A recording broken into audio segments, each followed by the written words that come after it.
Hey, everybody. Happy Valentine's Day. Happy Love Day. Okay. I hope you're all having a good time. I hope y'all had fun today. And I hope you got everything you wanted if you want something today. Listen, I'm having a good Valentine's Day. Okay. I should have had on red, but y'all know my favorite color is black. Okay. But either way, happy Valentine's Day. Listen, this thing is so much. We had to do a part two. I had to do a part two to this Monique situation. But this time it's called neglectful maternal behavior.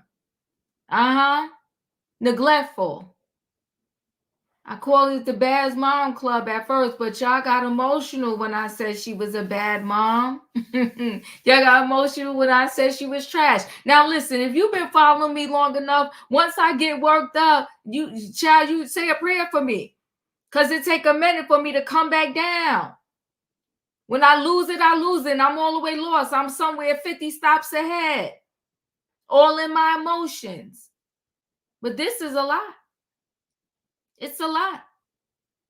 And I know, listen, I still like Monique, but this don't have nothing to do with what I like or not. You know what this has to do with? Sweet babies. When we got to check you, we got to check you. What mother releases the text messages between her and the son? Yeah, I know I was calling her trash too. We went down last night. It went down last night. That's right. Happy Valentine's Day, everybody. Listen, what mother releases intimate text messages between you and your son? That's something the kids do. The kids be putting the business out on the street. What mother, first of all, you save messages from 2020 and 2021? I'm not that chick. I don't got all that stuff in my phone. You put out text messages between you and your son. He came back at her again. He said this was going to be his last video. And I see her and daddy didn't get on that phone. They didn't turn that phone on and do no Instagram. No, they did not. Because you know her and daddy, they quit. They quit to turn the phone on and sit on that couch and have something to say. But they didn't do it this time. They didn't turn on that phone. Listen, Monique herself said, listen, I was a bad mom. I was chasing fame. I did not want to be a mother. Good gosh almighty. Imagine what you would feel like if your mother had no problem saying in public when they had you, they didn't want to be a mother. Where do you go from there? When you heard out of your own mama's mouth, it's one thing that somebody in family, because you know somebody in family always running their mouth.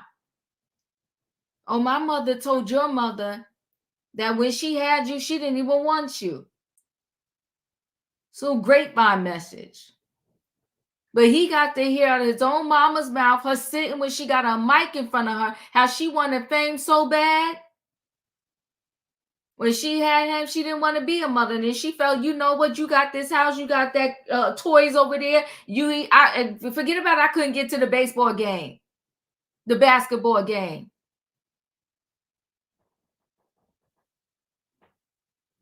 We had money, and I was chasing fame.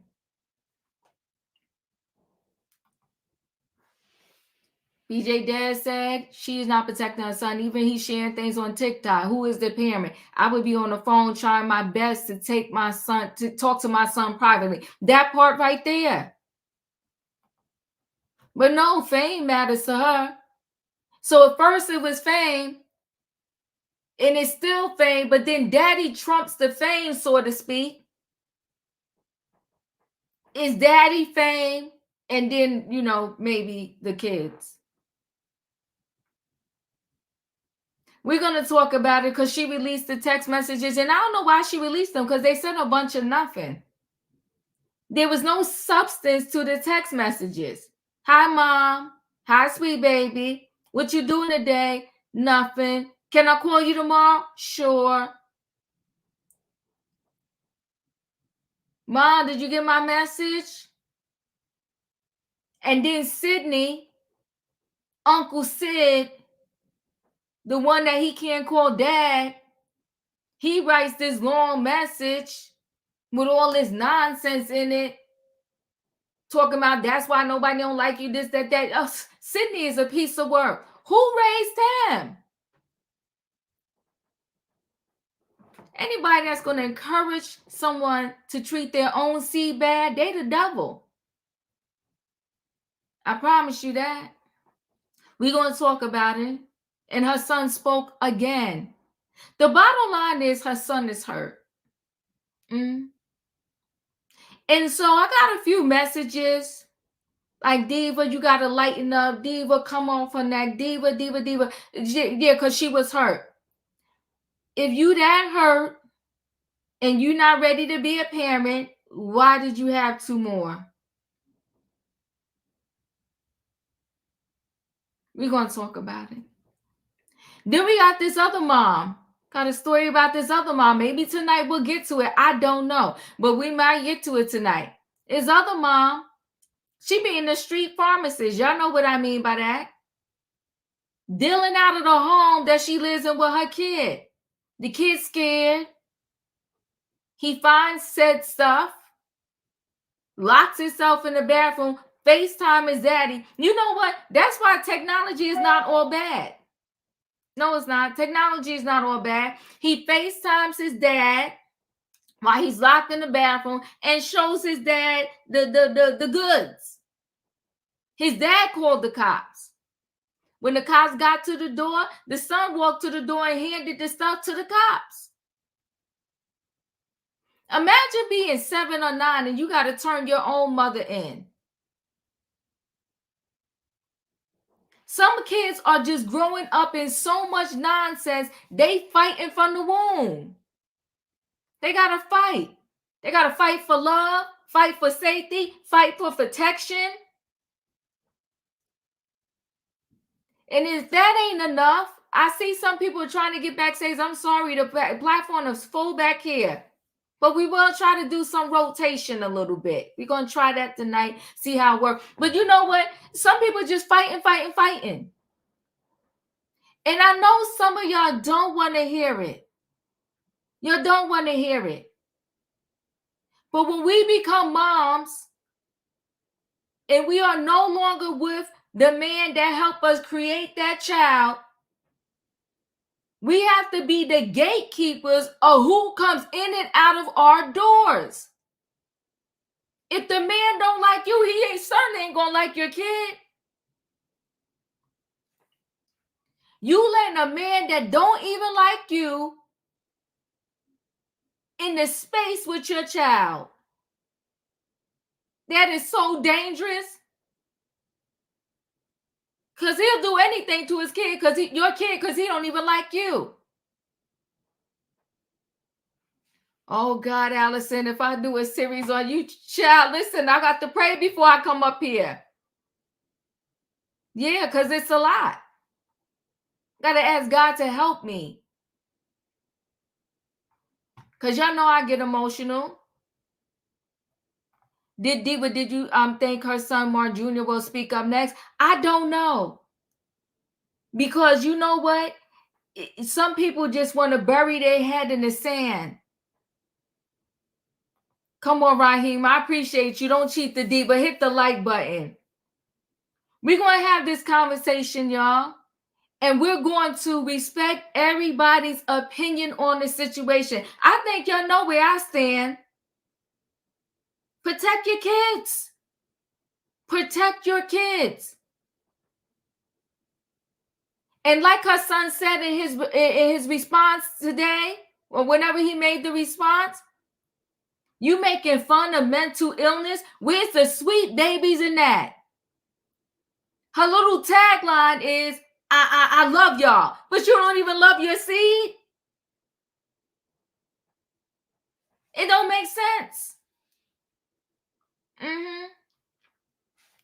You know what? And maybe I'm a little harsh, but the minute I meet somebody and they want to question what I'm doing for my kid, they get blocked. I don't even talk to them no more. It ain't no need for me to go further with you because you already got it twisted.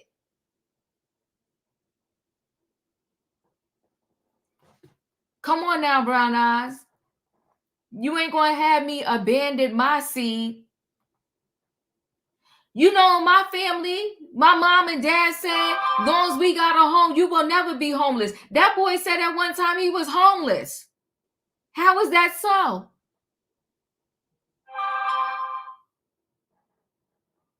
Do you remember that feel-good story I showed the other day? Where that dad said he was working in the fast food store and he was calling out the orders. He got blind from glaucoma. He said all he ever wanted was his kids to be better than him. Or I think most parents do better than me. So my son, I don't want you to have to work 3 and 4 jobs all your life like I did. I want you to do better. And I will give you every dime and support your dreams so you can do better. That man said all he ever wanted was all of his kids to go to college. And he had a wild card because if you have more than one child, you most likely going to have a wild card. Everybody does. I only have one. But everybody I know that has more than one child, they got a wild card. And that wild card, she was the only one that initially didn't go to college. He said every day he spoke to her about going to school. And finally she broke down and went to school. Don't give up on your kids. You are all they got. The world is already against them. The world gave up on them when they was born black. You better ask somebody. So now the world already gave up on them, and now you own mother, you giving up on them too. And I know many people are saying, well, Mo never learned. Let me tell you what most psychiatrists, psychologists say. We all grew up in jacked up homes. Nobody's home is perfect. Not a one. I don't care if you was rich. You go to some rich kids, they're complaining about what their parents did and didn't do, how they wasn't getting loved, this, that, and the other. No one grows up in a perfect environment because perfect is subjected to the person who is living in said environment. As parents, I'm sitting back, you thinking everybody's doing good? No, y'all okay? Y'all okay? It takes two. I hear you, Mo. But you know what? As a parent, I'm always going to come for my child. Come here, let me hug you. Let me kiss you. Mommy loves you. Yeah, I made a mistake. I shouldn't have said it that way. I'm sorry. Forgive me. I'm human. But I love you. You thought that wasn't right. That didn't go. Let me hear what you're saying. My son now, he said, Mom, breathe and just listen. Because sometimes I just get to talking. He said, just breathe. Don't say nothing and listen. And I be shaking. But I listen. We're only human, and you can learn from your child and your child can learn from you. You got to calm down, but you got to be good to the kids. And you want to sit there and let somebody that didn't make that kid with you tell you how to treat your kid, but yet he can sit next to you, make all kinds of mistakes, and you will forgive him, and forgive him. Daddy's always next to her. Daddy's always running his mouth, and daddy is a hot mess. In that interview, which I'm only going to be able to show you a piece of it, when she said, I was chasing fame, I wanted to be famous before I wanted to be a mother, daddy's sitting right next to her. She claimed daddy raised her. Well, I said it last night. I'm going to say it again. Daddy got an F. When you want to raise somebody and you raise them up not to love their own seed, y'all both get an F. Let me bring the people in the building because I done did too much. I done talked too long. What do I need, y'all? Y'all know what I need. I need a what? I need a choo-choo. All aboard, everybody. It's time to board this train for trending topics. What is today? I can't even remember what today is. Wednesday, okay? Trending topics Wednesday. And what is it called? Neglectful. maternal behavior. They're neglecting the kids. I'm going to board this train and bring the people in. Hey, in my opinion. Hey, Diva. Choo choo. Choo choo. Hey, Leo. Hey, Felicia. Hey, Savannah. Hey, everybody. Happy Valentine's Day. That's right, people. Happy Valentine's Day, E, Katrina, Julius, Shan, and Tay Tay. We in the building. We're going to Hey, talk. everybody. Listen, this is a lot, and it's a good conversation to have. And the reason why it's a good conversation to have is because many times navigating blended families is not an easy thing to do. You got to be mindful when you blend in these blended families, that everybody, feels like they have a place and they fit in. Do y'all remember Sesame Street? And they used to put up on the TV, somebody maybe help me out. They would put on maybe 4 or 5 squares and they ask you which one of these don't belong. That's what I'm feeling like he feels like. He had Uncle Sid. He had Mom. He had his 3 brothers or 2 brothers, whichever one, Monique and Daddy decides to claim. And it was him. And it was almost like, which one of these don't belong? And he was the only one that was the one that didn't belong. He said it himself, and I said it before he said it. He said, I asked to call you Pa because it was weird that everyone in the house was calling you Daddy except me. I said that last night. And it just so happened that's what he said in his video today, or whenever he made that rebuttal or whatever he said. That's why I asked to call you that. He was the odd man out. And Monique, in my opinion, didn't seem like she did much to make him feel wanted. We're going to try fresh strawberries. I appreciate you. I'm going to go ahead and show this. The Sons. Let me make sure I have it up here. I have so much stuff open here. I hope I got it.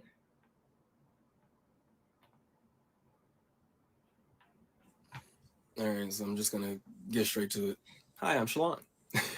So I find it unique that my video was in response to my mother and not her husband, but yet he still had the most to say, which isn't uncommon. I also find it unfortunate that my mother does not seem to speak on her own. The only 2 worlds that I know where daddy is used is for children speaking with their fathers and women acknowledging their pimps. Her husband starts off by literally doing the very thing that I said that they would do, which honestly kind of made me feel as though their response was ironic because they validate my original video. Either A, she has some newfound moment of clarity, or B, she retreats back to daddy. In her retreat back to him, though, he does not acknowledge what I did say, but instead begins to create a new narrative of things that I did not say, which negates the effects of a response video. The 2 of you essentially created a new video rather than actually respond to what was actually said. You also brought up my father. My father, though, is not doing interviews talking about me. In quick regards to the 3 sons comment, under the context in which your husband was speaking, by your rationale, Ma, he should have easily had no problem saying 4 sons, especially since you say he knew me before I knew me. The 2 of you can sometimes come off as seekers of weak levels of empathy from others, while at the same time sidestepping any accountability that one may need to take. To attempt to address what I said to another man while also trying to make your wife victim number 1 has nothing to do with you. My father did not need you to speak for him. You're her daddy, not his. My mother has been speaking on our relationship for years. So to imply that only one side of a story was told when there are several articles and interviews throughout the internet discussing my strained relationship with her, filled with quotes from your wife speaking directly about me, while also providing vague context and downplaying the impact of an uninterested mother. I am 33 years old and have had ample opportunity to go to the media and tell some BS story for a BS amount of money, but instead I am on TikTok expressing my feelings for free. If the 2 of them were paying attention, I literally explained in my first video why I am responding using TikTok. and I should not have to repeat myself. My mother also states there are some people that are saying, oh, you should be ashamed of your mothering skills. You should be ashamed of yourself. This is what I say. Let's let it play out, because the same ones that were saying, oh, I was crazy, I was deranged, we watched it play out. So just like with my son, we're going to watch this play out. First of all, who the hell is we if it ain't you and I reconciling our relationship? Second of all, it's power in a word. Nobody is playing, but I can understand why you would use that word specifically. As you stated in the Club Shay Shay interview, you had the mentality of a 15-year-old child. You required a man to raise you, and you were acting like a little girl. These are your words. It doesn't matter what context I have them in. This is how you thought of yourself as a grown adult who was someone's mother. Last time I checked, Monique fans, a 15-year-old grown adult who acts like a child but is in search of their daddy, they don't typically make efficient parents. But hey, I could be wrong. On a more serious note, to sit there and allow your daddy to address my mental health in a weak attempt to pass my response off as a moment is disturbing and insulting to those of us who do have mental health issues. The way I presented myself was no different than my mother and her daddy presented themselves when addressing D.L. Hughley. And her precious sweet babies ate it up. D.L. is wrong because he's so loud. Mo and daddy are right because they're so calm. But I, for some reason, don't get the same energy. To simply try to call me crazy is dismissive and cowardice. Attacking somebody's mental status is a clear sign that you have zero to stand on. Furthermore, what kind of person still has a text message from their wife's son that is over 2 years old, still in their phone, saved just for the purpose of re-showing it to him? What I specifically remember about that message is that at the end of it, you said something along the lines of, if you don't respond, I understand. I could care less about what your message was about, but for you to say in the message, if you don't respond, I understand, why was it then that when you and I did speak, after that message was sent, the first question out of your mouth is, hey man, how come you didn't respond to my text message? I found that to be very unique, but I did not need an explanation on how to speak to women or how to listen to women. That was not what that situation was about. My mother showed me how conceited she is in that situation that you were referring to. For a woman to villainize the actions of her son for being a man and a father to his new family simply because she had not heard from him in 2 days, as though her phone was broken and she could not check on me. Because last time I checked, I was a new parent.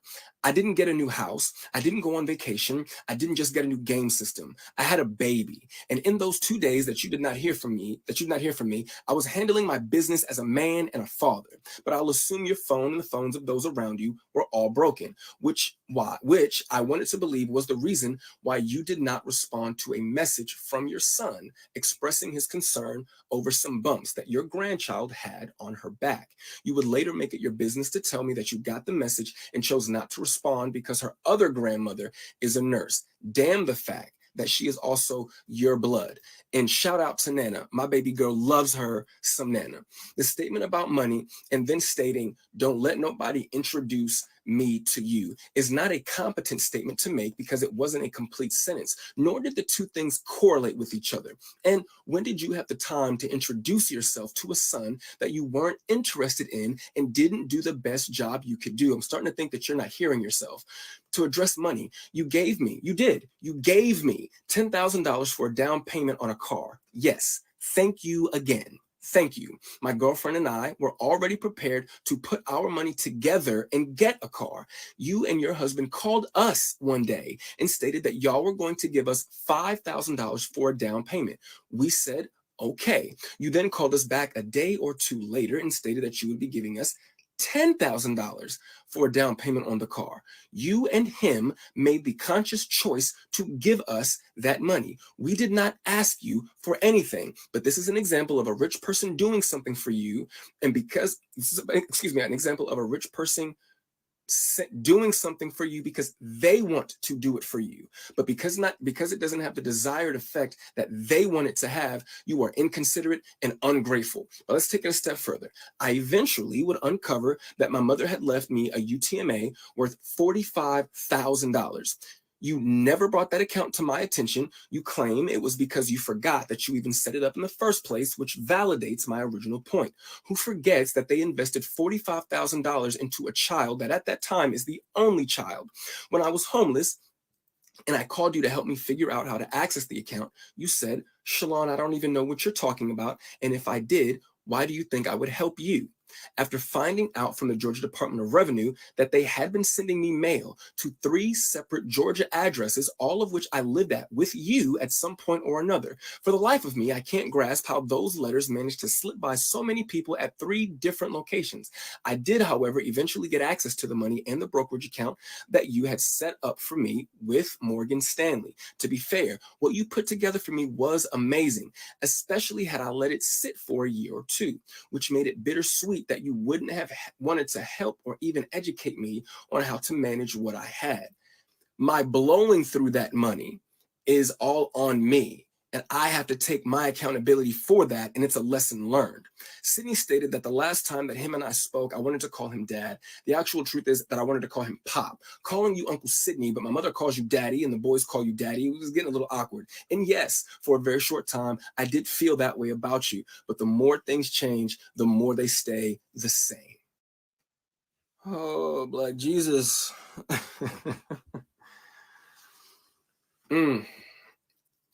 I do just want to really quickly give a really, really big thank you to the support that I've received throughout this. I didn't think that was something that was going to happen. I didn't make that video to have a tennis match with my mother. I do not plan on making any more videos. This is it. I've said what I wanted to say. To me, if you're not going to acknowledge, you've already shown me that you don't care enough to acknowledge what I did say. So I definitely don't have the expectation that you're going to acknowledge now what I'm saying. So it is what it is. But once again, I want to say thank you again, man. That day that before I posted that original video, I went to sleep with 25 followers that I probably could name all. I could probably name all 25 of those people. I think I have over like 12,000 followers now. That's really cool, man. I really appreciate that. But I just can't say thank you enough. I know I sound like a broken record, but I do appreciate the love, and best of luck to my mother and Sydney. And I hope that the Cat Williams tour is incredible. I really, really do. But when it comes to me, I am going to enjoy being a dad and being a man and just going through life, man. I don't want to be famous or notorious for being someone's neglected kid. I don't want that to be my story. And I only said what I said just to provide context, not to become anything. But y'all be safe, man. Peace.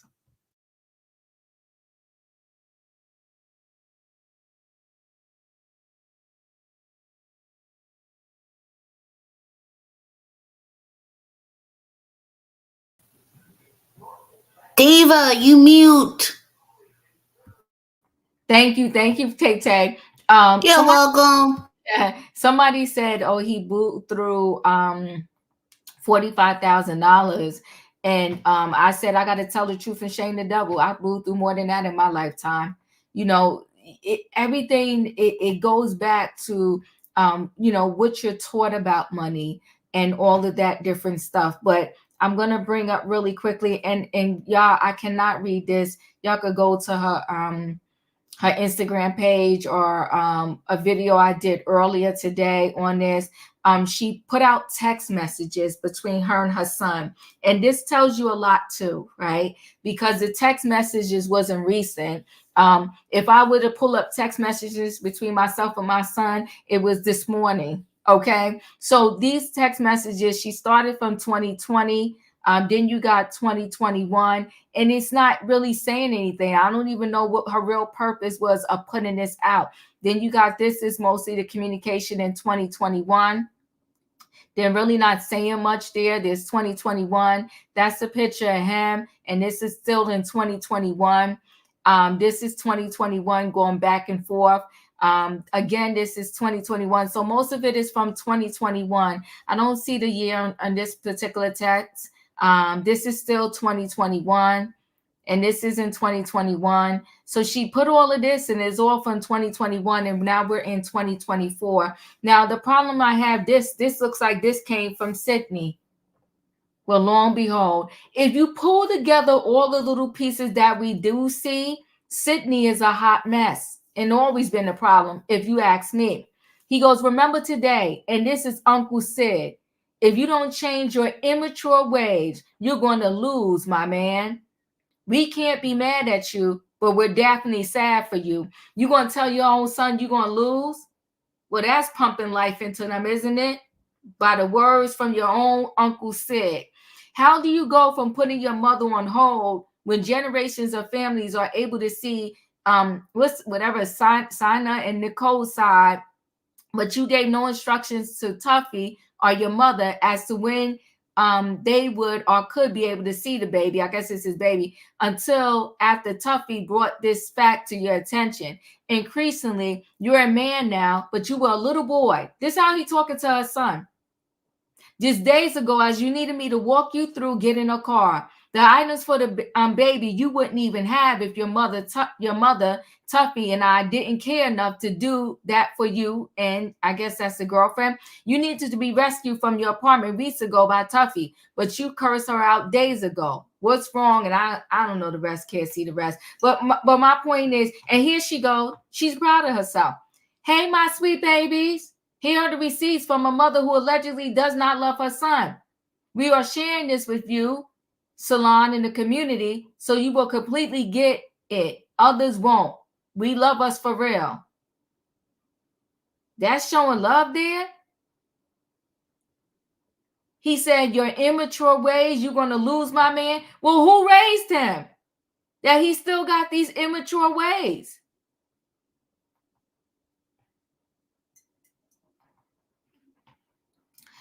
Special case says Sydney is damaged and mental, and contrary to popular belief, he needs to probably be counseling with his damaged parents. It's sure a mess. I want to show one more piece before I go around. Let me just see if I have it. Matter of fact, in my opinion, while I'm looking to bring up this piece, go ahead and talk in the meantime. That man she claimed that's daddy is messing up her life. And for the life of me, I can't understand why you sit there and let a bomb that's leeching off of you take away from you and divide and conquer your own family. I can't for the life of me understand how she love us for real, but she can't love her own child. Come on now. Definitely can't understand for the life of me why this man has continuously talked down to this boy and nobody has told him, hold up a minute. Because in his words, I've always been Uncle Sid. Don't none of my uncles talk to me like this. You better talk. And I don't know if it's normal in y'all communities, but shouldn't nobody be talking to nobody like this. And here's the thing. If he does have a mental health issue, you're making it worse. But that's your goal. You're trying to break that boy so that he never gets enough strength to get his mama. Because you scared if he talk to his mama and talk with some sense, your behind gonna be out. I hear you in my opinion. Nicole said 45K has nothing to do with the 10K. She just gave him for the car. I mean, I guess I can't relate to that conversation. I mean, all right. And she gave him 55K or probably more that we know of. I'm not seeing where the problem is. He blew through the money. There's kids that blow through more than that. So, but it's still no reason to talk to your kid sideways. And my thing is, whether I'm your kid or not, if you're going to hold the money over my head, then keep your money. That part. It's easy to go through $45,000 when you don't know how to manage money.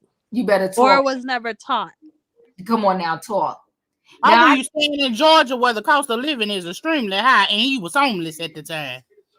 Right. Come on now. And some of these apartments now, you need $2,000-$3,000 just to get in, just to get your keys. I'm gonna say probably even more. You need about $5,000-$6,000 just to get your keys. Okay, now you down from the 40.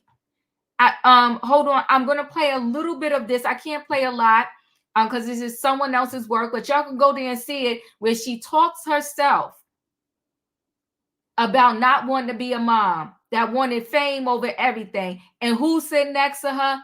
Daddy. The entertainer and Monique the mother. Sydney, you can go for that one. Go ahead, Sid.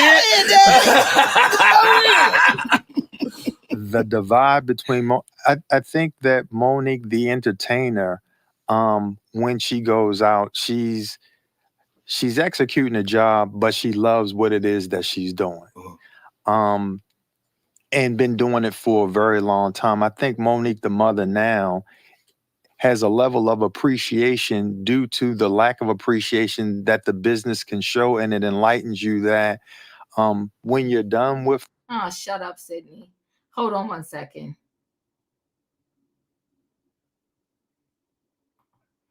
I think I want to come here. I give so much to what I do. I give so much time and so much effort that the rest of my life seems to suffer. Well, when I got to the third marriage, David, I knew. And there was a time that when he was a little boy, I wasn't interested in being a mother. I was interested in being a star. And I was interested in being famous. And I wasn't interested in being a wife. I was interested in taking pictures and red carpets and signing autographs and traveling the world. So I didn't really put the focus in. And now that I'm 52 and he'll be 30, well, I pay for that. There's a price you have to pay for that. And I had to apologize to my son because I said to him, I don't want you to think that your story is not valid because I didn't tuck you in. I didn't read you those stories. I didn't show up at sporting events because my whole thing was, yeah, but whatever you ask for, I can provide it. You see this big house? You see that basketball court out back? You see that pool? Don't you come complaining to me about nothing because I gotta go. And when I did come home, now I'm tired. So now you don't understand that? So there was a time that this entertainment was the priority because as a little girl, I wanted to be famous, baby. When I saw the Jacksons and I saw how the people were screaming. Go watch the interview. Imagine hearing your own mother say, when you was born, I ain't want to be a mother. I wanted fame. I enjoyed fame. I loved it. I loved everything that fame brought to me. So I'm sorry. It happened. It is what it is, but that's what I wanted. Imagine your mother saying that, but then you get siblings from your mother, and you see your mother do a 360, but in your mind, that 360 happens when she gets with daddy and she has his kids. All of a sudden, everything you wanted, the fame, the fortune, and all that, it didn't matter as much. What mattered was you being with daddy and your kids you have with daddy. Leo, you're up. This is an abomination. It really is. She put this all the way. This has been a slow moving train to the dragon that she's been getting today. It lets you know that everybody ain't meant to be a parent and everybody ain't at the same place all the time through their life. She openly admitted that she did not want to be a parent to her own child. She openly admitted that. And instead of saying, I am at a place now where I can be a mother, she still didn't do mothering to this child. She chose Sydney. Come on now. She chose Sydney. She chose Sydney over her own flesh and blood. And that's my problem with Monique. All the things that she's done in her life, the Oscar that she won, I have no issue with that. Congratulations to you. But you sacrificed, like you put your own child on the altar and sacrificed him for that. And the love that you thought that you were supposed to get from the people for that sacrifice that you did, you ain't even get that. You still was running around complaining and begging and still being upset. And you didn't take care of you did not build that bridge with your oldest child. She may not have been in her right frame of mind at 22, but she was at her right frame of mind at 40 when she had them twins. You ain't start building your bridge then? You still with this foolishness that Sydney talking about? You got Sydney doing all this talking. You need to shut up. I'm so sick of him. Shut up. I just it is horrible to watch it play out on the social media. And I'm gonna say this too, and then I'm done. She cares more about, in my opinion, she cares more about how the fans see her. That's the reason why she released those text messages. Come on than now. how her child sees her. Come on now. Because if we're going to talk, we got to talk, right? Come on now. Because what was the purpose of those text messages? She was just trying to say that show love. Yeah, she was just trying to say they was doing, Sydney's put in something about, he got the money for the car, whatever they thought that they were saying, that they were doing something for him. That doesn't matter. It really doesn't matter. You care more about how the people, the sweet babies think about you than your own sweet baby, your firstborn. Come on now. So I saw some comments where they said, she was young when she had him, but she was 52 when she was sitting doing that interview. Reckless. You don't gotta keep repeating to the public over and over, I didn't want to be a mother when I had my firstborn. There's a price to pay. He's 30 now. You can still have loved your son and wanted your career. So no, I think somebody else mentioned, so as a woman, you're not supposed to have a career. Let's stop that.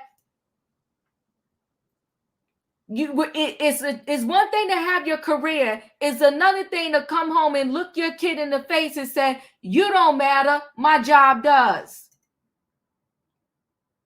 I ain't ready to be mothering you because I'm out here chasing this dream. If you want to chase the dream, then don't have no kid while you chasing the dream.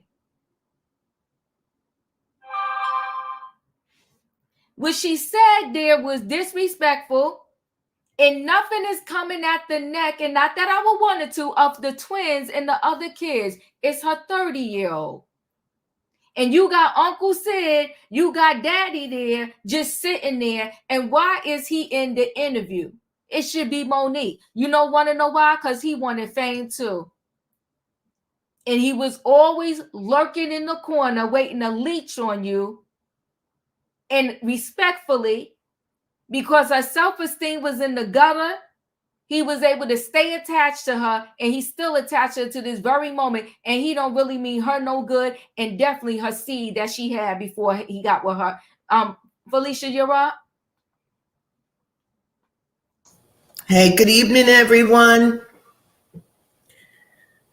I've got so many thoughts about this situation, but I'm noting that a big piece of this puzzle hasn't been discussed. And I thank you for sharing that clip from that other program. I didn't get the name of it, but I did do some reading. And so there's Shalon. Shalon comes from her first marriage. And then she gets married again. And in that second marriage, she chooses to adopt a child. Come on now, talk. But she said she didn't want to be a mother. And we're not talking about a great deal of time, the ages between Shalon and the second child. I forget his name, and I apologize. I want to say it's Mark Jackson, but you talking. Talk to the people. Okay, so what is happening here? Are we dealing with a multiple personality? What are we dealing with here? Because it wasn't like it was 10 years apart. So you get married, and this man says, look, I want to have this baby, however this baby comes. Whether it was an outside child or not, that's on them. That's what I believe. And she says, sounds good to me. And she takes in another child, but we don't hear that she didn't want him, that he was in her way of fame and fortune. Come on now. I didn't hear that. I didn't read that. Mm-hmm. And then she tells the child, I don't want to hear what you have to say or how you feel. Look at that pool out there. That's what this is about. And that's what she's still saying. It went from a pool to a car to some baby clothes. How dare you put such an ugly mark on this new baby? Do you really think that this baby wasn't going to have what they needed? If you chose to go out and buy gifts for the new baby, that's norm in most families. And folk getting excited about $45,000, I'm embarrassed. Come on now. Come on now. I'm embarrassed. Come on now. I don't know anything about Shalon's education, but let me educate my sisters, especially the ones I love in the second and the third row. When I was done, when my husband and I were done educating our children, we had invested. I'm not talking about their raising. I'm talking about their education. Yes, I did the private school piece, folks. Yes, I did. With scholarships and everything, it was definitely over $500,000. You better talk. And their working poor parents contributed about $230,000. Come on. So when I'm hearing $45,000, what? You can go down to the union and get a loan for a car. Folks, come on now. I live here in the city and I see all of these luxury cars parked on the sidewalk, out there in the dog and the bird dew, getting all banged up and stuff, and people living in public housing. Don't try to play me on this BS about $45,000. It's embarrassing. Embarrassing. I see women carrying designer bags that are running $10,000 and $12,000. Come on now. On a dirty, filthy subway. Come talk. And you're going to talk, oh, it was $45,000. I'm embarrassed that we would put a price tag on this man's feelings. I believe every word he said. And I know this, if Monique don't fix this thing here, and I'm not talking about with us on these streets, I'm not talking about future employers or current employers, I'm talking about this moral obligation to do what is right by all of her children, because she will never have peace, she'll never have prosperity, she will never have joy. You better talk. I'm done. I appreciate you. Now, let me say this. Somebody said, why I bring up Beyonce? Because somebody keeps saying like, oh, are you saying we cannot have a career? Would you have rather Monique been on welfare? I said Beyonce is doing it, as in Beyonce has her career. You don't see her kids in the street crying. She don't love them. And she took Baby Blue, Blue Ivy, on tour with her. Some people are just pretending to not understand what we are saying. I appreciate you, Shan. Okay, so what I'm saying is we got to level up the conversation. And sometimes the conversation is going to sting you, maybe because it's kind of familiar. But the only way we're going to raise up out of the stinking mud and dirt is when we hear somebody tells us, you know what? You can do better. And Felicia, you hit the nail on the head. There are people walking around here with Louis Vuitton bags, Gucci, and at a pop, you spending $3,200, $4,000, $5,000. And to say, oh, because her kid got a down payment for some car, I see people walking around with the pocketbooks, the wallet to the pocketbook. I know that's right. And that's just Chanel. The pocketbook alone is maybe $5,000 right there with the wallet in it and the keychain. You are speaking the truth. That Chanel little purse, or you go to the website, $750, and you can't even look at that classic bag without talking about $10,000 for the little one. But you know, it depends on what we value. And when we don't value our children, when we don't invest in our children, when we think a pool is important over how our children feel, this is how we get to these places. Come on now. You got birth to 18. Pour it all into them. Pour it all into them. And from 18 on, you may not have it so bad. I'm not saying anything's going to turn out perfect, but it's a little bit easier, in my opinion, to try to raise a healthy child from birth to 18 than to try to fix a broken one from 18 to infinity. You better catch the message. And not because I was perfect, but I heard, looked at the blueprint and see what the people that were successful did before me. And I tried to do it to the best of my ability on the income that I had. You can do it if you want to do it. Give up your Starbucks, your Dunkin' Donuts. Pour into the kids. In everything you give them, they don't have to get on their knees and be grateful for every second. I mean, come on now. He said, okay, how many times do you want me to say thank you? I appreciate you. Thank you for the down payment for the car. Thank you for buying my kid a crib or whatever you bought the kid. Come on, Vanessa. He calling out for being phony or fraud. You're mad at him for something she said on a podcast and said out of her own mouth. He ain't saying nothing different. She said, I didn't want to be a mother. He said, my mom, I don't know why she praying to the universe because she don't want to be my mom. He said, everything I said, your wife already said it 10 times over. And every time somebody put the mic in front of her face, she don't got no problem saying it. I would be mortified to sit there and say out loud that I didn't want to be a mother to my child. And my child has to hear that and live with that.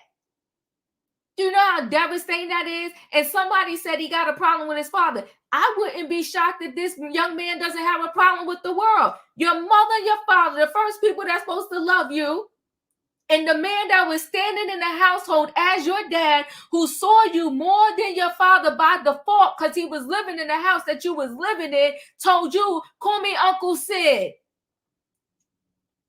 You go to him and say, can I call you Papa? He said, no. I'm Uncle Sid. He said as an adult, he told his man, you ain't going to be nothing. Imagine if he's saying that now. He said it back when that kid was growing up. He told him you wasn't going to be nothing. You ain't going to amount to nothing. You immature. I bet you if one of the twins called Uncle Sid or Daddy Sid today and said, Dad, can you help talk to this dealer for me about this car? He would not only, he wouldn't talk to him over the phone. He would drive to that dealership. But this one, Shalon, you want to tell him, oh, you just needed me. You needed me. You was being immature when you needed me to work out the deal for you. You got adults getting help with working out a deal at the car dealership. The men in the family told, don't you ever go to the car dealership without us. What kind of nonsense? Monique, we want you to wake up, sweet baby. When I bought my car, my father was sure enough with me. Yes, he was. And he was guiding me through the process. Whew. Tay, you're up. First of all, Sydney shouldn't say that to that kid and say, you ain't that special. If I had that kid right there, I would tell him you are special and you are worthy and you are loving. And Sydney, sit down. Matter of fact, I wish I was Monique. I will tape out his mouth. Matter of fact, put him in the corner and tell him, don't come out to your corner. I'm going to treat you like a kid. A kid like this you is. Immature kid. That's what you is. So Sid, just shut up. We don't need you come every time on internet. Monique, you should... You need to repair your child relationship before it's too late. Now, you don't, Monique, I won't blame the kid. I will cut you loose and done with your toughness. Behave. That's all I gotta say.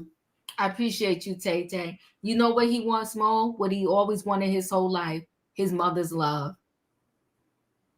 His mother's love. You know, a lot of these kids that are around here joining gangs, acting a fool, all kinds of other shenanigans that's going on. They're missing probably, in my opinion, a mother's love, a hug, Somebody to tell them they care. Somebody to tell them you're better than that. You're good enough. You can achieve. You can make it. I support you. You want to become a barber? Let's find a school so you can get this certificate. And let's go find a space so you can open your own shop and own it. Let's sit down and you write your plan. Who hair do you want to cut? What do you want to do with this? So forth and so on. What do you want your shop to look like? See, the thing is, I don't get where there's an age limit on support, help, and love. I think I said it before and I'll say it again. I am sitting on this YouTube channel because of the love of a friend who told me to start it. Do it. Just make your first video. Good and grown. I'll be 54 next month. I mean, where does love end? Where does support end? It doesn't ever end. Come on, till you take your last breath, Savannah.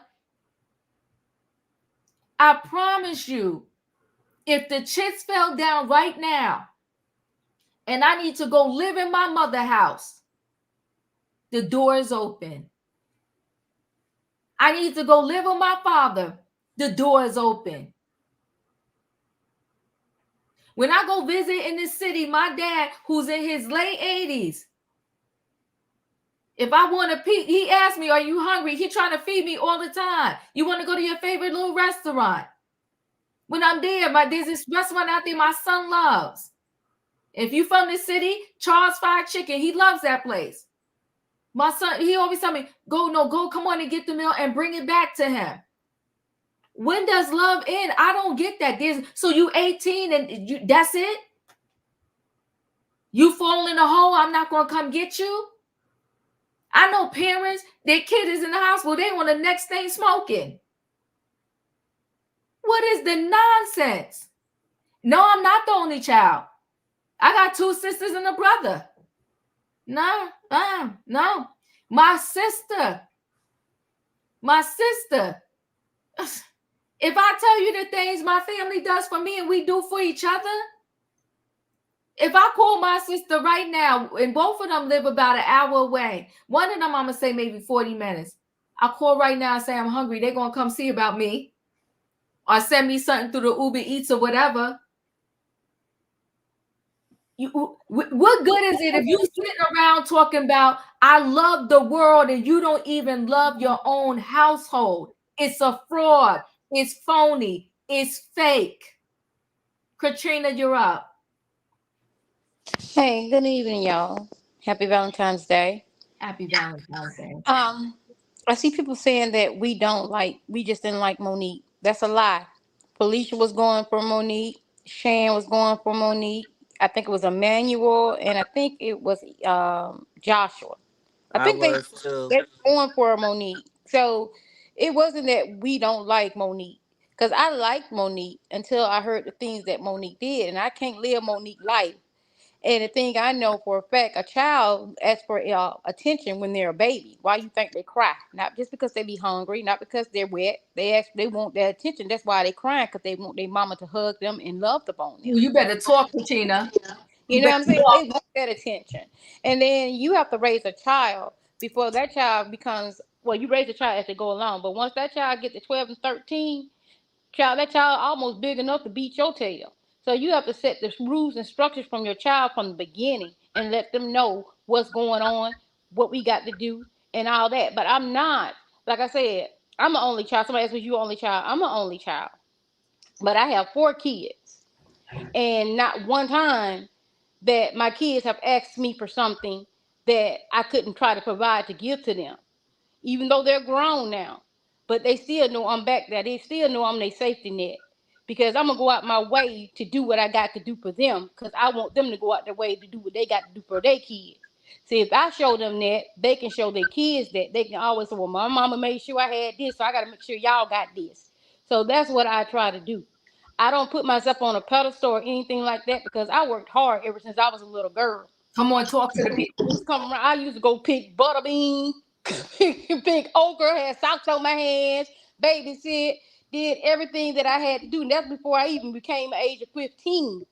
And I did what I had to do. And I was, instead of giving my money, I would give my money to my mama. She didn't want it, but she got it and she put it up for me. When I would go to school, I would get I had to pay for my lunch or whatever, and I had to buy snacks. I didn't eat my snack. I would bring my snack home and wait till my mom get out of work and ask her, do she want some before I even ate it, even though she gonna say no every day. But I still felt like I was eating something that she wasn't eating. So it's a mother and a child thing. You got to have that connection. And I'm quite sure that boy feels so broken to hear my mom wasn't interested in being a mom. Come We on got now. a lot of, I mean, even if we felt that, that would have never came out my mouth. That would have never came out my mouth. It would never been broadcast on these streets, in these podcasts, on anywhere. There was no way that I would let a child of mine hear me say something that about them. Because how would she feel if her son tell her grandchild, I don't want to be a father. I don't think I want to be a father right Come on now. now, talk. I think I'm had this child. I think I had this child too early, even though I'm in my 30s. But I still don't think I want to be a father right now. I think I need to just do my stand-up comedian thing, and I'll deal with my child when I get through doing what I got to do. So how that child gonna feel when he grow up or when she grew up and say, well, what my daddy was when I was at school and doing ballet dances or going through little what they call it, little things, little pageants or whatsoever. Why my daddy went in the audience? What was he? I mean, you got to answer, and the mom got to answer these questions. So how would you feel that your child couldn't even ask you these questions because you was never there because you was worried about a pool? Okay, what if we went in the pool and drowned? But I had him a pool. He had a pool before he drowned. Girl, make it make sense. Like I said, we did love. I think, listen, I don't have no heart-filled thing with nobody because that's her life. That's her child life. But don't put your life out there so we have to judge it and you have to hear it in these streets. Sometimes you need to hear what you need. Sometimes you need to hear things so you can take it in and understand what people are saying so you can see yourself that something is not right. And get sitting and look. I mean, let me stop. Jesus, let me stop. You don't have a daddy. What you have is a handler. Cause anybody, I'm gonna tell you women like this. Anytime you get with a man and you got a child, the first thing he asks, what's the father doing for this child? Is he on child support or whatsoever? How you taking care of this child? That's not the man for you. Because if a man wants you, he wants your child too, because that child is a part of you. So if he don't love that child, he definitely don't love you. And if he's not showing that child no love, he ain't gonna show you no love either. He might pretend like he's showing you love. You might think that's love, but that's not love. That's just what I can get out of you. Because no man is gonna love or not love a child and love the mom. That don't work that way. And if you don't love my child, babe, you don't love me. You better That's all talk. I'm done. I'm done. Get me hot. I'm done. No, I know. That's all right. Come on. I'm blowing some air on you. Come on now. You got to talk to the people. We got to have a conversation. At the very least, she could have not spoken it to the world how she didn't want to be a mother. She said that interview happened when she was 52. At that point right there, what she could have said in the interview was, you know what? We got work to do, me and my oldest son. I was working a lot. Hold on one thing, Diva. I'm not dragging Monique like I she's the know you're only not. black parent. She no more. Somebody said that in the comments. We're not dragging her. The thing, we got a plenty of black parents, white parents out there. They ain't doing what they supposed to be doing. But see, Monique is the one on the internet now talking about it. So the reason why she getting talked about is because she's on the podcast and doing this with her son. So that's why she's getting talked about. Ain't nobody just dragging Monique. Monique put her own self in that situation. Monique came out with these podcasts and with these interviews. We didn't do it. We just Hey, Diva, reviewed can I what ask a Monique question real said. quick? Yes. So I just I'm want to done, know. y'all. I'm done. I just want to know for these people that's in the chat that feel like we dragging Monique. When Monique was standing up and saying how Oprah and Tyler Perry was doing her own people, which was herself, y'all was outraged. But because this young black brother is her son, it's okay for her not to be accountable for that? Is that what y'all saying? Because I just want to know where the accountability line drops. Because y'all moving the game posts. I thought we was holding everybody accountable. Hold on and listen. I'm gonna show you a real quick. I couldn't find my whole family. I'm gonna try to find it as other people talk. But this is that's my brother. That's one of my sisters. That's one of my nieces there. But yeah, I got 2 sisters, 1 brother, and a ton of nieces and nephews. But you know what though? Nobody's perfect. There is no family perfect. I ain't definitely saying we ain't perfect, but we all come for each other. We all see about each other. You know, I know you're going on to the next person, but I don't know how people feel in words necessarily, because they don't necessarily come across with how people are feeling. Mm-hmm. But we heard her son say tonight that he was homeless. Come on. He was homeless. Come on. And in a mental health struggle. Come on. Mm-mm. No, Mom, you have fallen way short. And she said, why should I help you? Right. But meanwhile, she's asked us to support her. Come on now. Oh my God. Whoo! That part right there. That part right there. There you go. That part. Support her, and with the Tyler Perry and this one and the boycott Netflix. So what should we do that she's not supporting her own flesh and blood? That part right there. That part right there. You're up.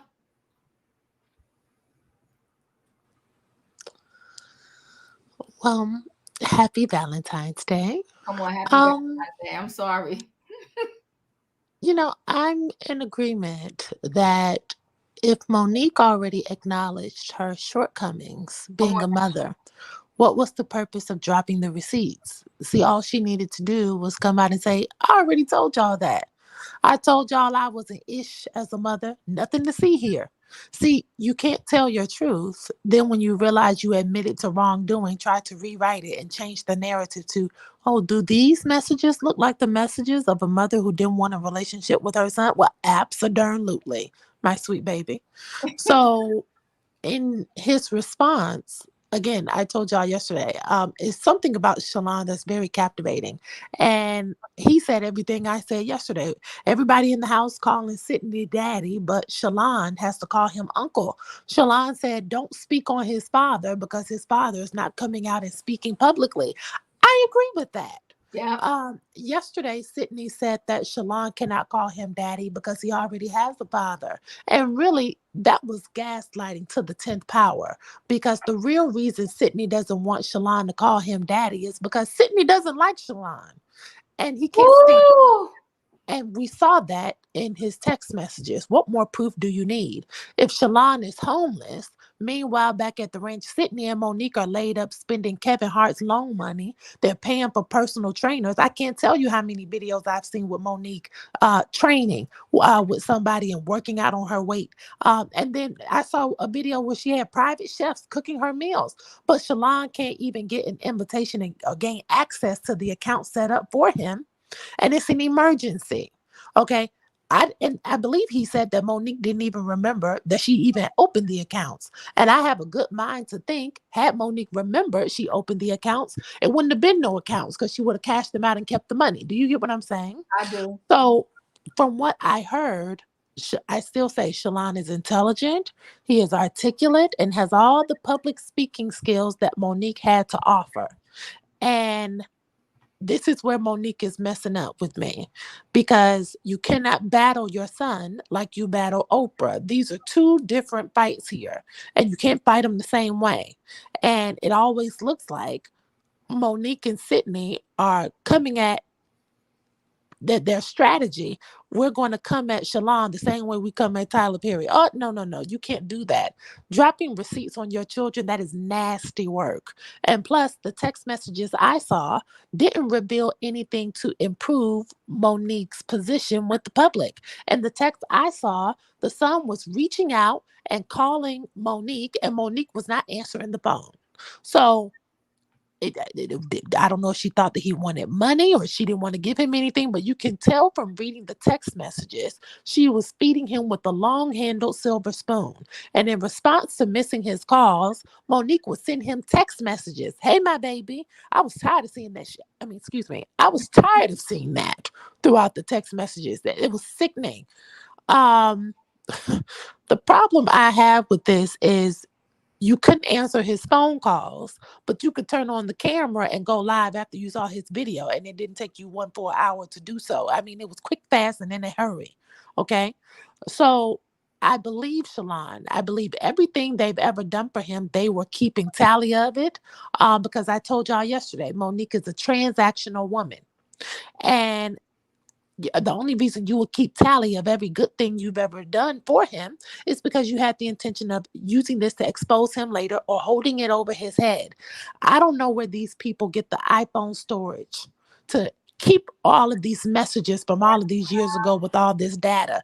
They must be paying an extra $200 a month for extra storage because it's too much. You don't get any brownie points for helping your son get a car. Rich parents or well-to-do people help their children get cars. I don't understand. What are we applauding here? And your son said, thank you. So what? Shalon said Monique was conceited. And for me, this was a prime example of it because Monique gifted this child with things he needed in life. And now is throwing it up in his face in an attempt to reduce his disappointments. That is scandalous and narcissistic.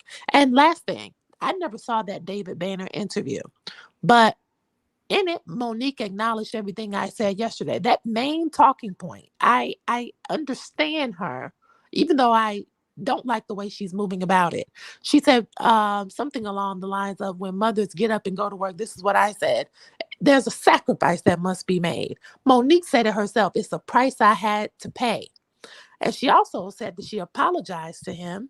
And I think she told him, I don't want you to feel your story is not valid. And when you played that video, that part of it, I had to think about it for a second, because I said, that's exactly what she's doing by releasing these text messages and doing these response think pieces.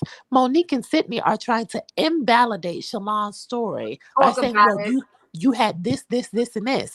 Bottom line is, a one-time apology doesn't fix 30 years of heartbreak and disappointment. A $45,000 trust fund or whatever the hell it was doesn't undo decades of neglect, disrespect, and public embarrassment. I don't care if you gave him $10,000 for a down payment or $10 million. Your son doesn't know what love is. That's the problem. He's trying to find it. He's trying to feel it. And he's trying to give it to his daughter and this woman he started a family with. This is the hole that you created and pushed out into the world. Don't tell me he has a mental problem. You raised that mental problem. Don't tell me he did drugs. This is what you raised. Monique acknowledged in that clip that there's a price to be paid for chasing your dreams and missing your son grow up. So if you know that there is a price to be paid, then you need to know right now the tab is still due. That's still due. You still have a remaining balance and it's interest now. This is your third collection notice. You got to pay up, sweet baby. Come on now. You better tell it, E. The tag is still due. Precious Gem, thank you for the super chat. Y'all speaking the truth. Come on, E. You told that thing. You said it out of your own mouth. Savannah, I'm coming to you, but wait 1 second. I think I'm a be able. Let me make sure. Let me see if I didn't X out of this.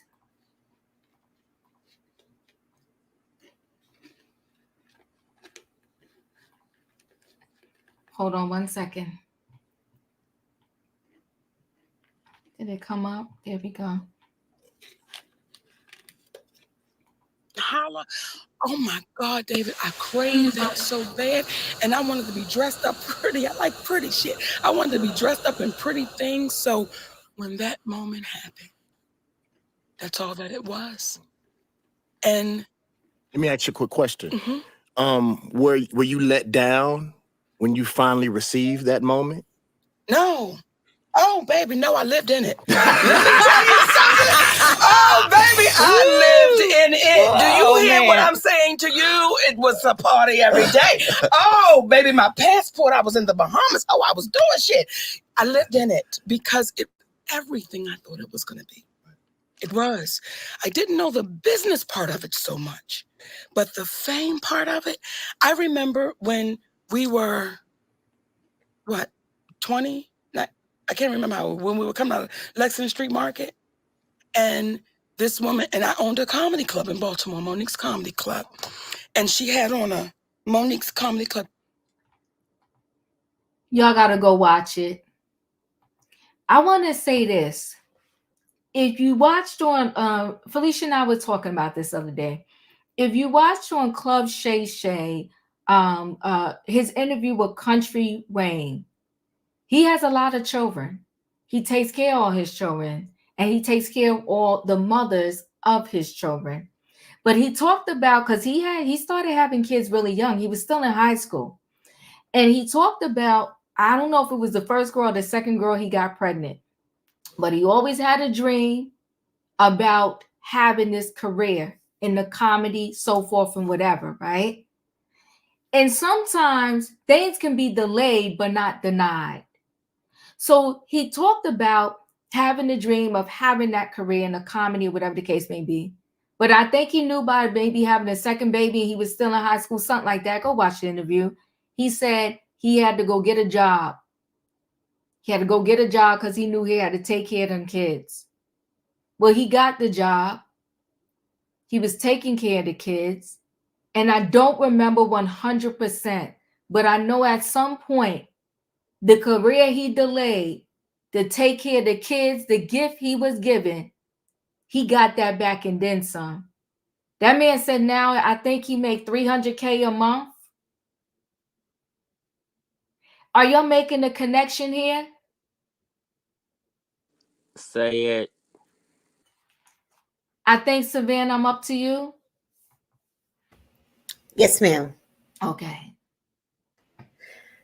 Oh, Diva, I'm sorry, but I think this is going to be a one topic night. I see that happening again tonight. So I think Monique thought that by releasing these text messages, it was going to support her position of, see, me and my son, we do have a mother son relationship, and I do love my sweet baby, and we do communicate. But if you study the receipts, as I did, I looked at the timestamp, the date stamps, and there was gaps in there. And I seen 1 day, 3 days, and then it went to a week, and then a few weeks. And I don't know about y'all, but if I go a couple, when I communicate, especially my daughter, I call her every day. My son, no more than 2 days. Where you are, what are you doing? Are you okay?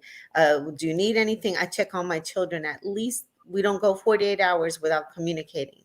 So, and especially with their relationship, and even with him having going through this period that he was homeless, and he had struggles, as he was stating in both his videos, and just the way that she was communicating with him, my sweet baby, it's just like how she addresses just the regular general public. It wasn't something of a mother's son. It wasn't anything enduring or, excuse me, loving that she was saying to her son. So it was just cold.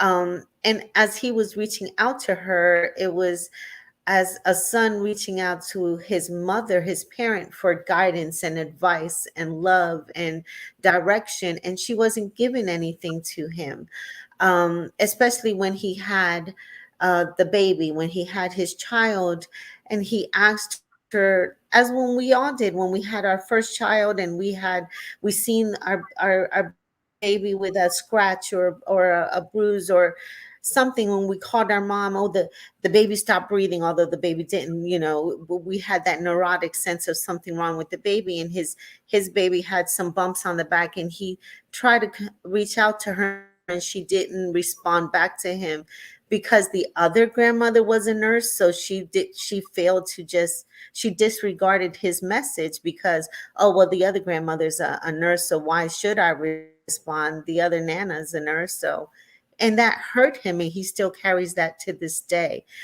So Monique, I am gonna drag you. I think, you know, he carries this pain, and I'm glad. I am glad that this is going to be his final video if he's true to that. But I can see that he still carries that, and it hurts him deeply. And I hope that she also doesn't speak on this anymore. I think this is going to affect her shows, and I seen how Lunel made a statement. She said, you know, comedians nowadays, it's not about comedy anymore. It's about the salaciousness and the drama and the scandal. And she wishes that it can get back to being about comedy. And she recalls the days where, and even she, as she was coming up and she had a child, she can recall comedians like her, and Joan Rivers and other comedians, that they would have their small child backstage. And she wasn't talking in general about this situation that was going on now. Actually, this was before this even blew up. But she was talking about how she would have her daughter backstage waiting for her to get off set, and another comedian will be watching their children while they would go on stage. And it would be late at night, and they'll make them a little makeshift bed back there. But we all knew that this would go on in comedy clubs or just clubs while they perform. But sometimes mothers that choose this career to be comedians would have to do that. But Monique chose to be a mother, to be a comedian and not a mother. And she has confessed, and this is what she has said, and she's been saying it for years. So I hope he starts healing, and that's what I'm gonna continue to pray for Shalon to do. And I love the support that he's getting from the public. And finally, his story is being told, and her mask is coming off. So you can drop me. Some others can come up, because I know there's a lot of chat that's going on here a lot of discussion and false information is going on in the chat. So Well, as also. soon as you come up, Savannah, they'll let us know. If you want to come up, let us know, and then I have somebody drop. Other than that, you don't have to drop, Savannah. I don't see anybody saying they're trying to come up. But if you want to come up, let me know in the chat, and we'll have somebody drop. I appreciate your comments. I just want to tag on to what someone's saying in the chat. I think it was Allison. She said, if you survey a lot of children, you know, they're going to have something to say. That I don't doubt. I think where some of us are disconnecting, like from the people on the panel and in the chat, is that what we're saying here is when a mother clearly says to their child, I didn't want to mother you. I didn't want you, so to speak. When they had a clear division in the household that they grew up in, how can you expect your child to be emotionally connected and to have good emotional intelligence when he grew up in a house with a stepdaddy that didn't even want him, which in turn his own mother said, I didn't want you? What do you want a child to, where you want them to go from there? Nadi says she would love to come up. So okay, all right, Nadi, we're going to open up a space for you. Okay, come on, Nadi, come through. There's a space open for you. My screen shifted a little bit because Savannah dropped. Shan, did I come to you? I don't think Tay spoke yet. Did Tay speak? Yes, she did. Okay, yeah. So it's my turn. It broke my heart when he said he was homeless. Do me a favor. Hold on one second, Shan. Mm-hmm. Tay, can you drop for 1 second and then come back? Because also Allison is trying to come up. Okay. Yes, ma'am. And you can drop me after this too. Okay, go ahead, Shan. We got space, so other people can come up. Okay. So this is the thing. It broke my heart when he said I was homeless at one point. Because how can your child be homeless while your man is sleeping in a mansion on a king-size bed, I would assume. Yeah. That's what gets me. It's like your man could be, because I know for sure. I mean, I don't know for sure. But I'm sure Sid wasn't homeless being with Monique ever. So how do you have your child? And it's okay to not want to be a mother and all this extra stuff, but you take precautions to not have kids. Not everybody's meant to be a mother or father. Some people don't even have that motherly instinct. Some people it's not the right time. And this is when you take precautions. You don't have a kid and neglect your kid. And you never choose a man before your kid. Because this is what it's giving. It's giving either me or your kid.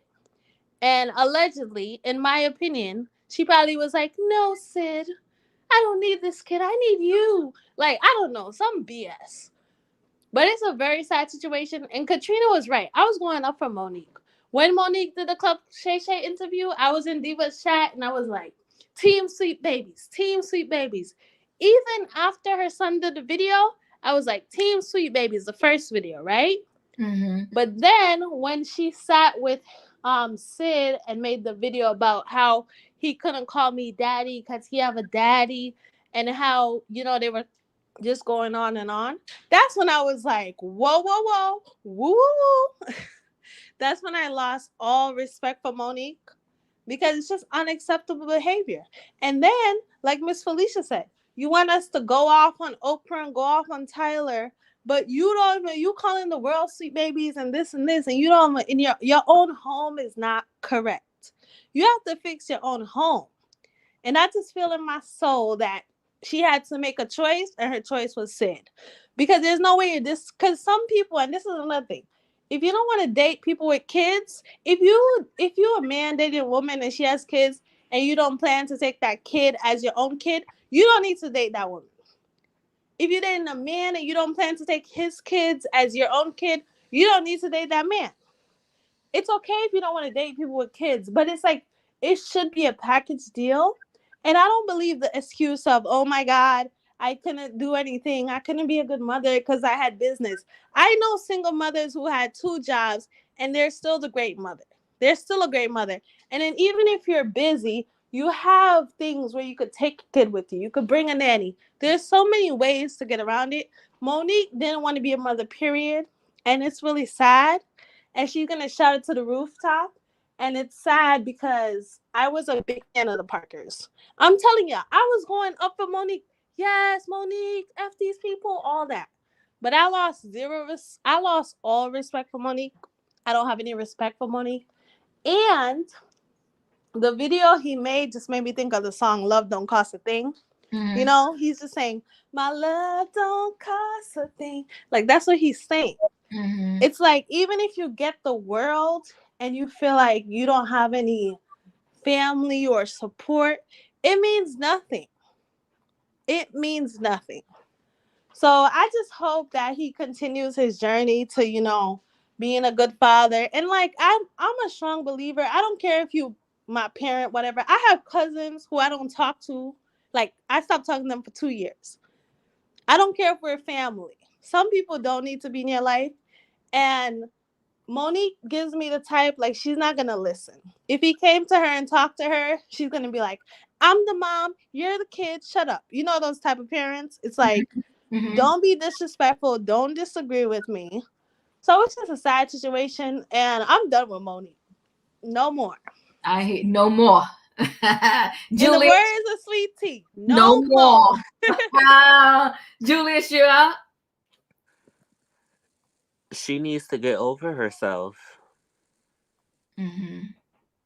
She wants to attempt to give all this window, and she wanted in that recording with Tyler Perry, she wanted to talk about Medea. She's nowhere near Medea's caliber. Because even when Medea got on that pole, she still, even though she wasn't perfect, she still made sure she was present for Cora. So she can't even talk. She needs to shut up. And the thing about it is, she wants to bestow all this wisdom. Her and wannabe man, the village now, is telling her to shut the F up. We don't want to hear from you no more. For what? We see you for what you are. We see you for what you are. She's gutter trash, and that's it. I appreciate you, Julius. Thank you so much. Nadi, before you go, Nicole, I see you very connected to this story. And if you want to come up and say something, you can come up and say something. I'm open to hear what you got to say. I know you Is that the baby mother? Because um the baby mother's name is Nicole too. oh yeah. But I see you're very connected. Like I said, if you want to come through, hit the link. Because I know there's several sides to this story. And I think, Nicole, you're the one, if I'm wrong, forgive me, that might have wrote, well, what about these other people? And what you said, what about Candy? Because her daughter said the same thing. Everybody, if you could stay so I could get to you, please. You said, what about Candy? What about these other people, moms? Again, I'm going to say the difference is that Monique said out of her mouth, I ain't want to be a mom when she had him. Okay, you said it wasn't you. All right, Nicole. But if you want to come up, Nicole, come up. Nadi, you're up. Hey, everybody. Good evening. Thank you for having me, Diva. Mm-hmm. Ooh, where do I begin? Can I start with the text messages, Diva? Yes. I went through those text messages, and between the text messages and her whole spiel on IG with her daddy, the only thing they did was validate everything Shalon was saying about them. They those text messages showed me how absentee and emotionally unavailable she was for her child. I mean, it was one passage where he was saying, "Hey, I felt overwhelmed, but I'm trying to work it out." She did not validate his feelings at all, you know. And I think they showed that to try to say like he was mentally unstable. The Yep. only thing that told me is that he was mentally healthy because he was able to recognize his emotions and what he was going through. And I'm with Shan. Like, I'm done with Monique. You know, Monique blows a lot of smoke, and she loves to get this campaign going. Oh, power to the people, inequality, I'm fighting for the people. But then when you really peel back the layers and look at what has Monique really done for the people, nothing. The only thing she cares about is her daddy. And I want to say, shout out to Shalon for having the courage to stand up to that monster that traumatized him all his life. Come I'm on now. so proud of him for having the courage and to be a man about his. He still did not disrespect her. Mm-hmm. But he told the truth. He told his truth, his side. That woman has been dragging him for years. All right. And it's not fair to him. But through all his trauma, he's still a decent human being, and he knows what he needs to do to be there for his child. I'm done with Monique. With this whole campaign of accountability when she can't even stand in her own. She can't even show her son the same grace. All right. And the facts are is Monique, you have chosen men over your children for years, men in your career over your children for years. And there's no excuse because that young man did not ask to be here. And maybe you should have got on both birth control and closed your legs Oh if my you didn't want to be a mother. But he did not ask to be here. And even still through his last message, although he says he's done, you still feel the emotion. Like, woman, go fly to your child and be there for your child. She's so emotionally disconnected, and she expects everyone to get behind her on this accountability tour when you can't even be accountable for the deadbeat that you have been in your life. And I don't care how much truth that woman speaks. It's not truth. It's all lies. It's all every last thing that comes. She blows smoke. She's a narcissistic, smug human being. Okay? And anytime you go and get upset at Netflix and say, oh, inequality, then you turn around and sue them and then settle with them and don't go do a Netflix special after you went and did all that campaigning to go against Netflix and expect us to get behind you? Narcissistic. She's narcissistic and she doesn't like to be accountable for her own behavior. That's what's going on here. Right. And I love that Shalom said, like, how do you say we have a problem when it's a problem between me and you? Put your daddy to the side, your boy toy. Tell him to have several seats and go work things out with your son. And Monique is a result of untreated trauma. And until she womans up and goes deals with her trauma and stops seeking validation through men, she's never gonna get any blessings. She has to fix this with her children. She has to fix this with her children. And I digress. I appreciate you, Nadi. Thank you so much. All right. Allison, you're up. Thank you. I appreciate it. I'm going to talk from a personal level. Okay. After the show yesterday, it really touched my heart. This situation with Monique and her son is like an onion. And if you ever peel the onion, there's several layers to that onion. This is not a one-sided situation. Now, the mistakes she made them. And there's a whole lot of women out there. I have some in my own family. Come on. Who children have said these same exact things, but they don't have the platforms that Monique have. I have two nephews who made themselves homeless. They weren't homeless. They had homes to go to, who mothers were single parents, who worked, went through divorce. They worked. My sister worked at the post office for years to provide for her children without a husband after going through a divorce. And her son decided, I'm going to be homeless. So now he got this sob story he can go tell. I was homeless. And where was my mother? She was right there. And she's still in that home to this day, 27 years. He always had a home to go to. But when he was in the home, he didn't respect the home. Yes, Monique made a lot of mistakes. She made a lot of mistakes. And the one mistake she made as a mother is publicly speaking this out. Because it's a whole lot of mothers have gone through the same exact thing. I got a nephew that's 50-some years old. I'm only about 4 years older than him because I come from a family of 10 children, and I'm number 9. So I have a sister that's 75 years old whose son would come in town. I was raised in Chicago, South Side, would come in town and not even go see his mother for years.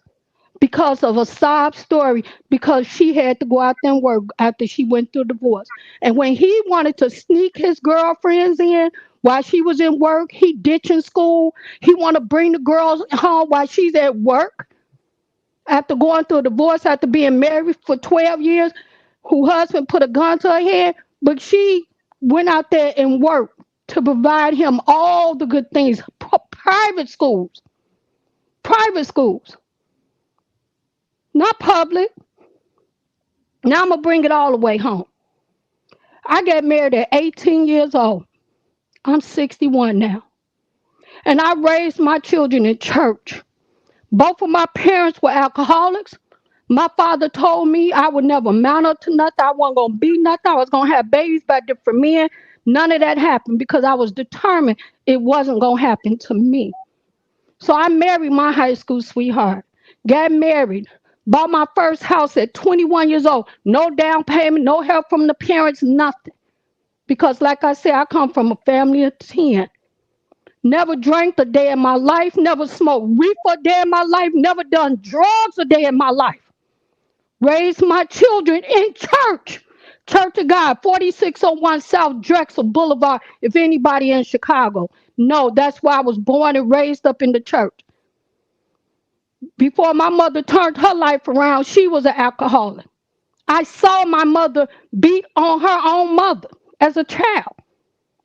I sent all my children to private schools because I didn't want them to grow up in the public school system like I did because of the trauma I went through going through the Chicago public school system. None of my children went to public schools. So I sacrificed. I drove the regular cars. I stayed at home with my children because I didn't want my children to get molested by nobody or go to a daycare. So my husband and I sacrificed. You stay home with the children till they all can get in school. And we sent them to private school. He worked 2 jobs to make this happen. I have an oldest daughter. My oldest daughter is 42 years old. You know what she told me one day? I don't like the way you raised me. I don't like that you raised me in church and we had to wear skirt. I went to Church of God. If anybody know about Church of God, some of the real strict Church of Gods from 1981, that's when I went into the church. You didn't wear pants. Your children couldn't wear pants. You couldn't have a TV in your house saying you're saved in the church. You couldn't have a TV. And my oldest daughter hated that because she felt like, why couldn't we have a TV? Why did I have to wear skirts? And I was just doing what I thought my religion, what was right to do for my children. So no matter how this thing, we flip this pancake, baby, there are going to be some children that do not appreciate the way you was raised. Yes, Monique made a horrible mistake, but we can honestly say that she went publicly and said that she never wanted to be a mother. Now I'm going to bring it all the way home. I got a niece that gave away 9 children to anybody that wanted them. The hospitals will call us. She told us to call you all. Is anybody from the family going to come get this baby? So we don't have the whole story unless Monique and her son go and get the help that they need so that they can heal. This problem going to continue on. It's going to continue on. The mistake she made is publicly saying what a whole lot of parents, mothers have said. I enjoyed being a mother. I enjoyed staying home. I sacrificed. I didn't go back to school until all my children were fully in school full time. And I went to school during the time that they were in school so I could get my degree. I didn't get my bachelor's till I was 40-some years old because the years I sacrificed for my children. And my oldest daughter told me, and I told her, you know what, sweetie? I said, all I can tell you at this point, I apologize and apologize over and over again. I'm sorry that you feel that me raising you in a strict church environment was the worst part of your life. You forgive me. But at this point, there's nothing I can do, and I release you to go find a mother that you think you need that can give you what you want. But after listening to the topic yesterday, my oldest daughter called me today. Because at a certain point, I don't know if you all remember that movie, Geo Scott. I mean, how do you ask your child to forgive you for raising them in church? In church. Not a man coming in and out. She ain't got no, it wasn't no 3 baby daddy. It wasn't, all of you all had the same father. Wasn't no man, daddy going to work, a man coming through the back door. I wasn't shooting up, wasn't doing drugs, wasn't smoking, wasn't drinking, taking them to church. And that was the most horrible thing. So that was her sob story. So when we say these things and we want to talk about people, we got to understand. And I did for the first time today start listening. I didn't get through it because your show did notify me today. If you take your time and listen to the words that's coming out of Monique's mouth, she said that she was in special education. That lets you know some brain cells were not there as a child. She said she did not connect on the educational level. So she couldn't help the baby with the bumps on her back because of her lack of education. That's the one reason why I sent my children to private school, because my mother's situation was so severe as a child growing up. I didn't get the proper education. And I made up my mind, my children gonna get the best. They gonna get the white man's education. Now, my youngest daughter, she's a school teacher. My middle daughter is a nurse, a RN nurse, and my oldest daughter is a beautician, own her own beauty shop. Because I let them know, you're gonna get what you have to get. And my youngest daughter came to me, the one that's a school teacher, been teaching for 14 years now. She started teaching at 22 years old because she started school younger. She told me in her junior year she wanted to go to Bogan High School on 79th and Pulaski in her junior year. And this is what my child told me, because she was the only black in her class at Southside Baptist Church school. She said, I'm not black enough for my black friends at church, and I'm not white enough for my white friends at school. Because she was the only black child in her class, and my other daughter was the only black child. They were all the only black children in their class. And she told me, can I go to Bogan High School? And if I didn't let her go, she was going to commit suicide. This is what my youngest daughter told me. She's now 38 years old. And I told her, I'm giving you what the white folks giving their children. And your father is sacrificing and paying his tuition so that you can compete with them. That's who you're going to be competing against, not your peers at church, the ones that's in that school. So now I'm going to fast forward this story. Her student teaching, once she got through college, I had to help her in the private school. She graduated from the private school. It was only like 13, 14 of them that graduated. Went to a small private school. Guess where she had the student teach at? Bogan High School, 79th and Pulaski, Chicago, Illinois. My phone rang. Hello? My child on the phone crying. I thought somebody had died, and I was just getting a message from her. That's how she was hyperventilating. Mommy, mommy, mommy. And I'm like, baby, what's wrong? Amy, what's wrong, baby? What's wrong? Calm down. What's wrong? She's crying to me. You would not believe the way they treat these children up in this public school, mommy. They throwing the children up against the lockers. They searching them with wands and putting them all between their legs, the girls and the boys, checking them like they are going into a jail. My daughter called me crying and boohooing, and then that's when she told me, I appreciate that you didn't take me out of my junior year. You didn't allow me to go to public school because I appreciate what you did. And when it was time for her to go get her job, and she was going up against other students that's coming out of college for her first teaching job, it wasn't none of her peers that's the color of her skin. And when she got that job and she beat the other young lady out that was the opposite color, guess who she called crying? Her mother. So it's a lot of layers to this situation. Monique, you could tell she has a mental problem. And the reason why I know this for a fact. Allison, I want to cut in. I'm so sorry. I got to cut in because I got other people that want to talk. I'm sorry. Thank you so much. I appreciate you coming on. Give me 1 second. Nicole, thank you for the super chat. She Thank you. Yeah, look up Oprah, Tyler, and Monique's stash and see who hires us. King cried out and people laughed at him for standing on business.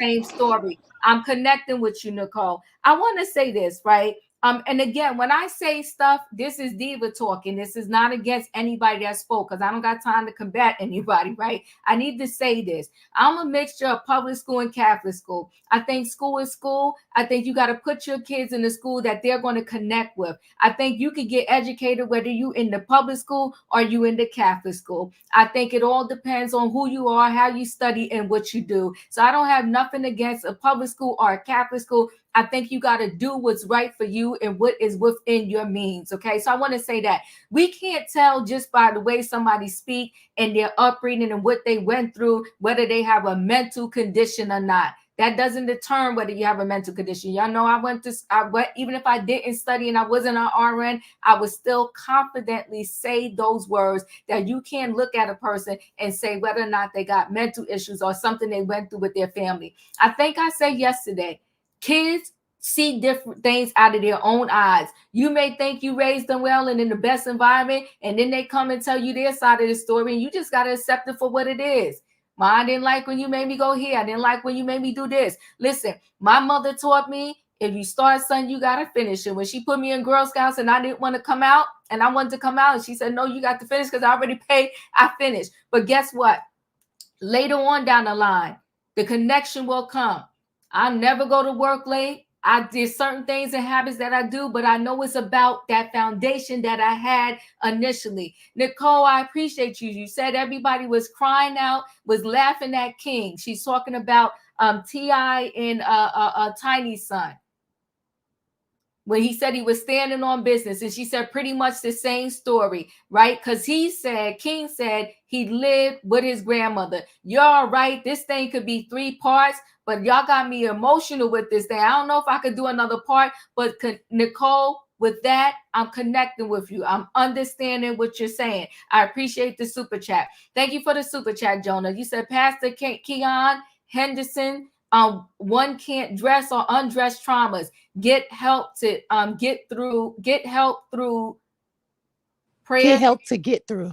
Get help to, thank you, E. Get help to get through. Prayers take a village to raise a child. May God take the world. No one is perfect but God. Nobody is perfect. I appreciate that. I need to move on.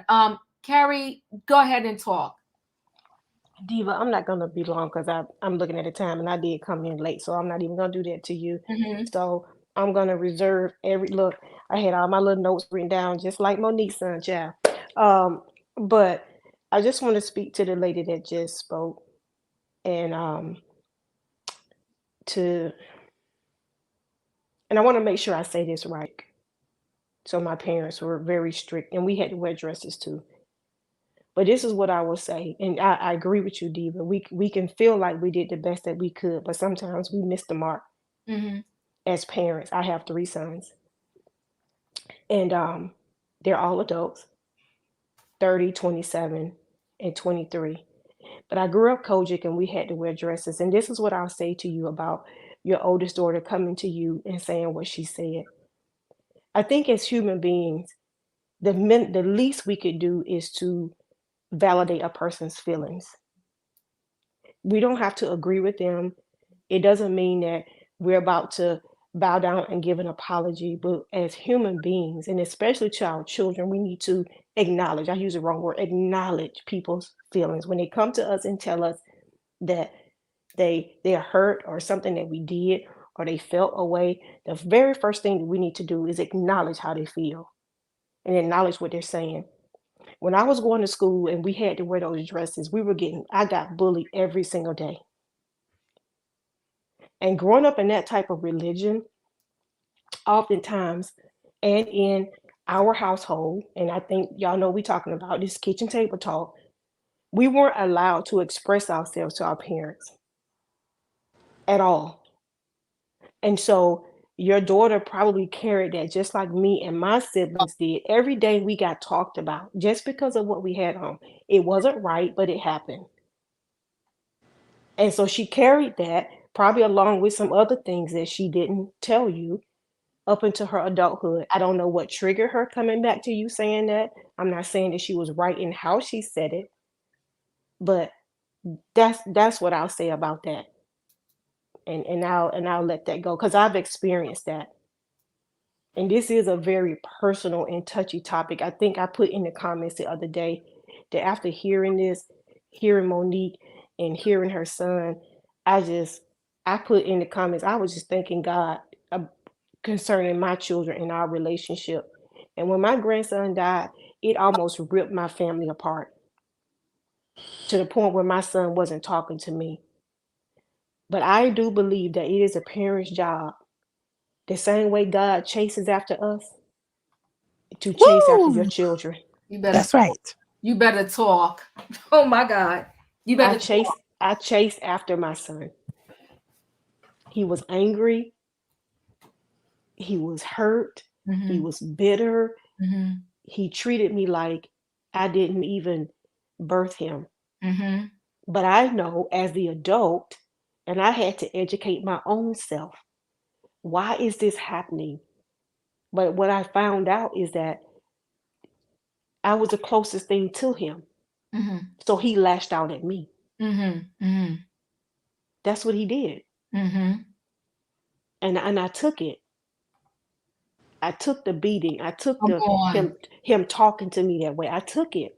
Right. And I prayed and I fasted. Come on. I put that thing on my altar. Come on. because I know I wanted my family back. I wanted it back to where it was, our new normal, even with us having to bury Aiden, that we can get through this. We can fix this. You know what I'm saying?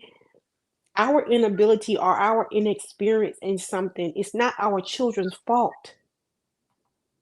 It is not their fault. So all those mistakes, oh, I was doing the best I could, it's still not their fault. It's not.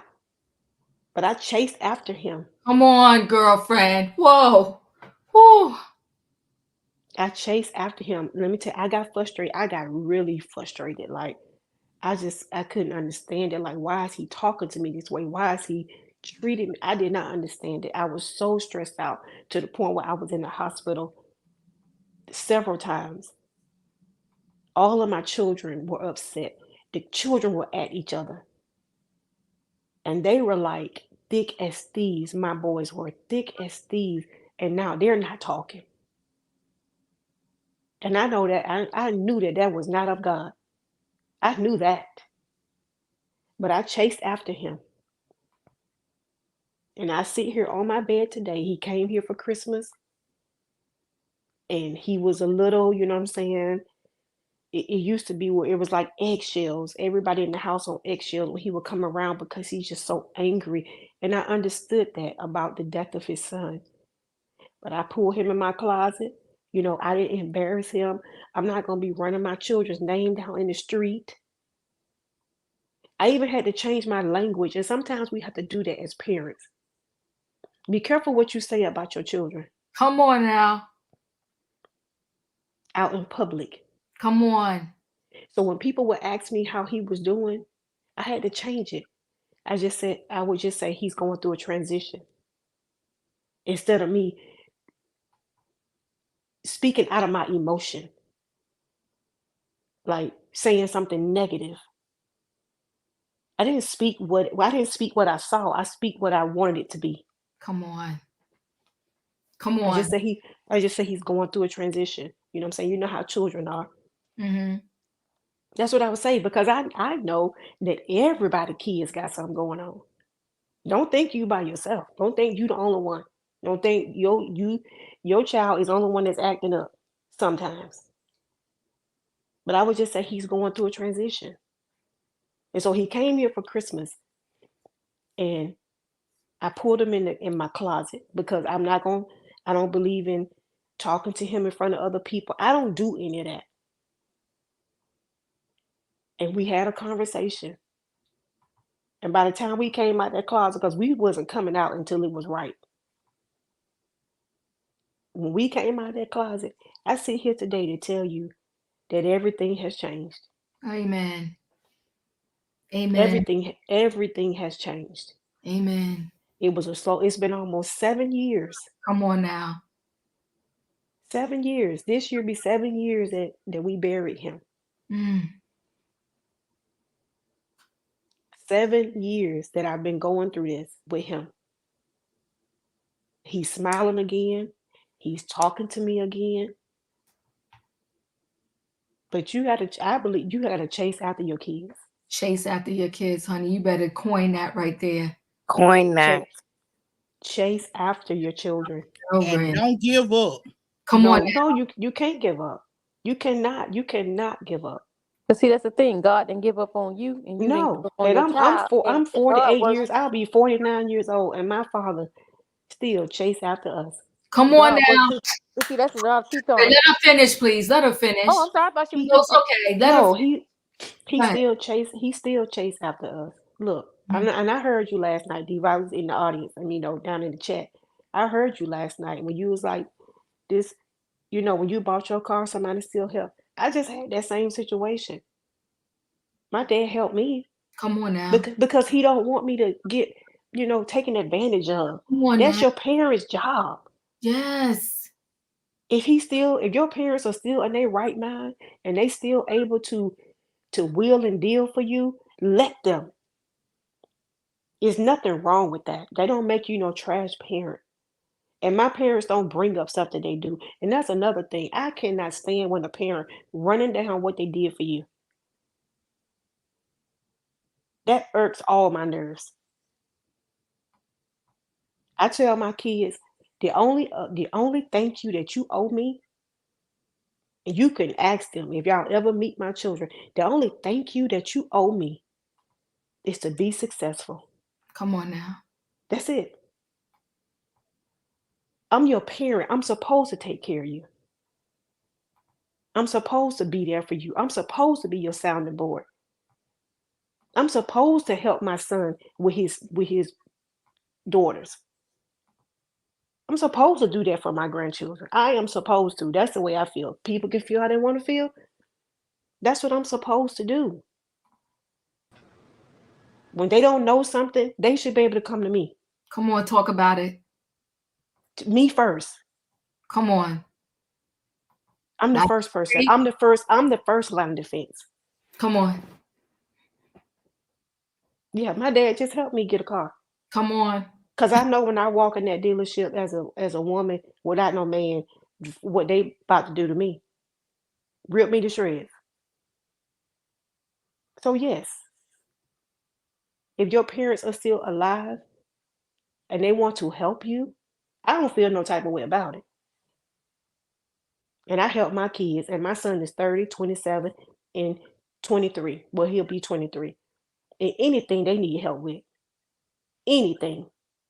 Because I always want them to be in a better position than they were yesterday.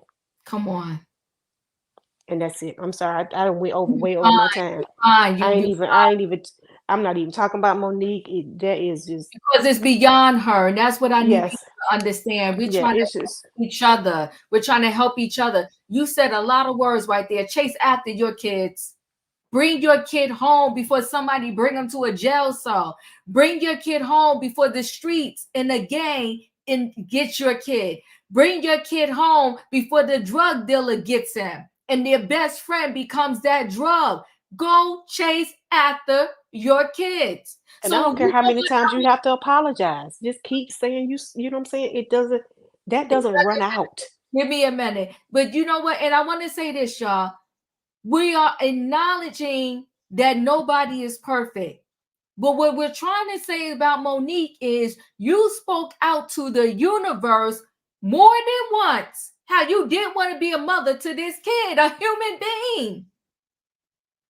This is what he's hearing in his head. That's why he can confidently say, my mother don't have no interest in being my mother. And at some point I had to wake up, and I'm paraphrasing, and realize I can't keep fighting against the grain here.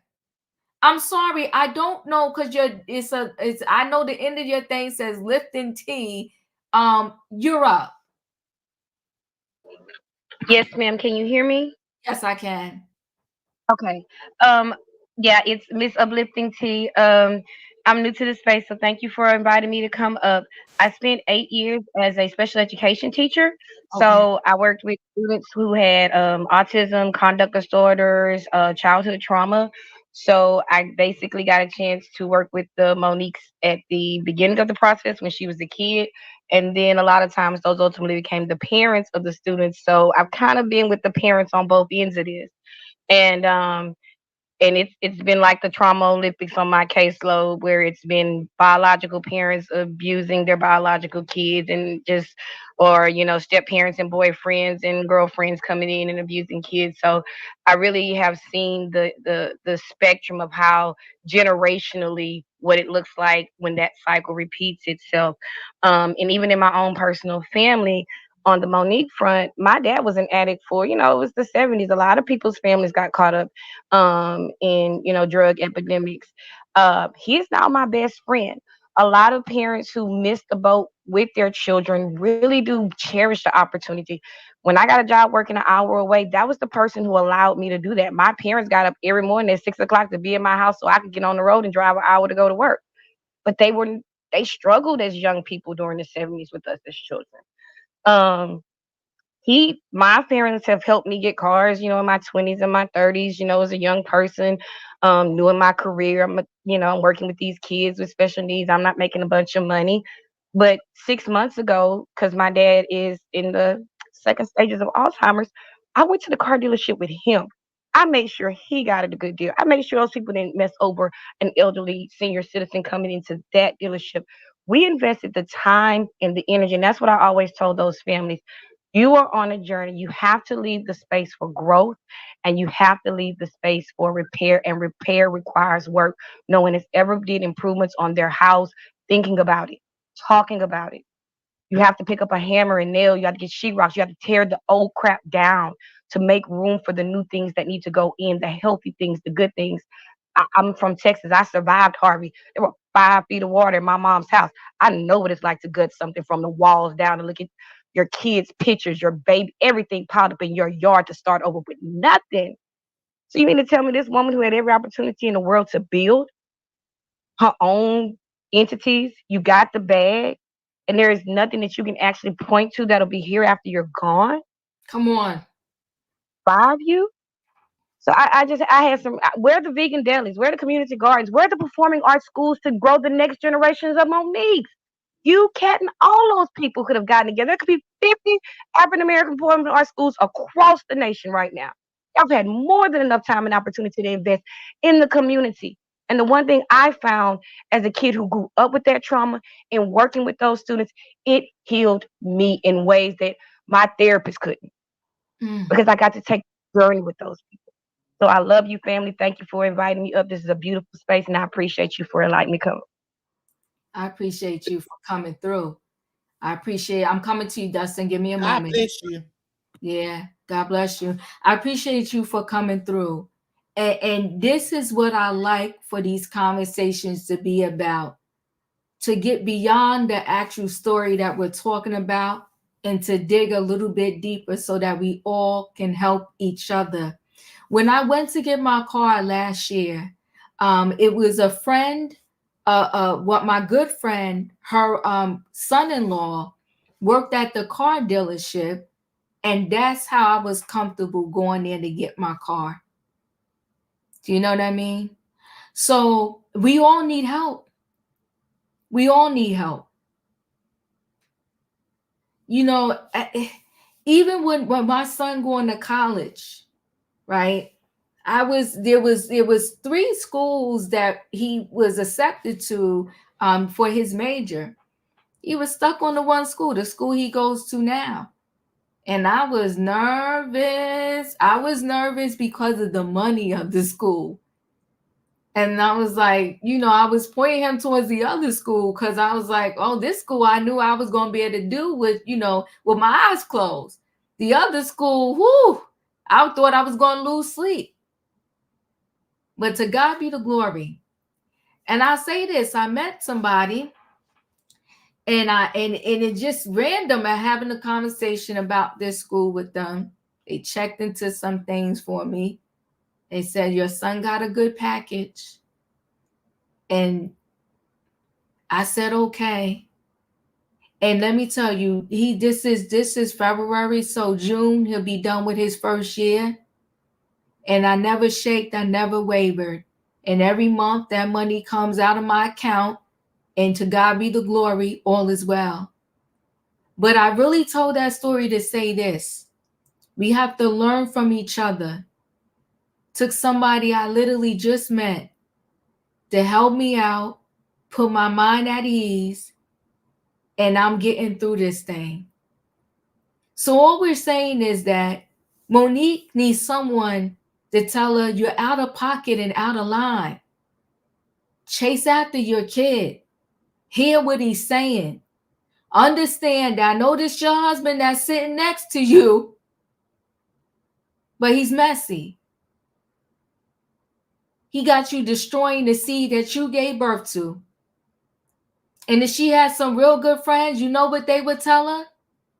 Don't ever go on nobody's platform and repeat again that story about how way back when you didn't want to be a mother and it's 30 years in or whatever. Go love your son. Chase after your son. Change the narrative, change the language, change everything. He's a human being that you put out in the world that is, I'm going to say right now, for lack of a better word, broken. And even if he heals a smidget, he gets a sting from his mother that breaks him even deeper and more. Chase after your kids. I love that. Change the language. Hear what they got to say. Keep praying. Go to the altar. Say, God, help me, and I promise you he will.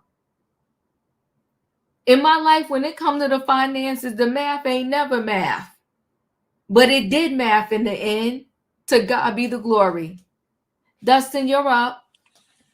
I just want to say something. I feel bad for Monique. I feel bad for her and her son both, and I hope that everything gets better. As you know, Diva, I am going through a lot of right now as well. I just want to say something to you and to all the people on the panel.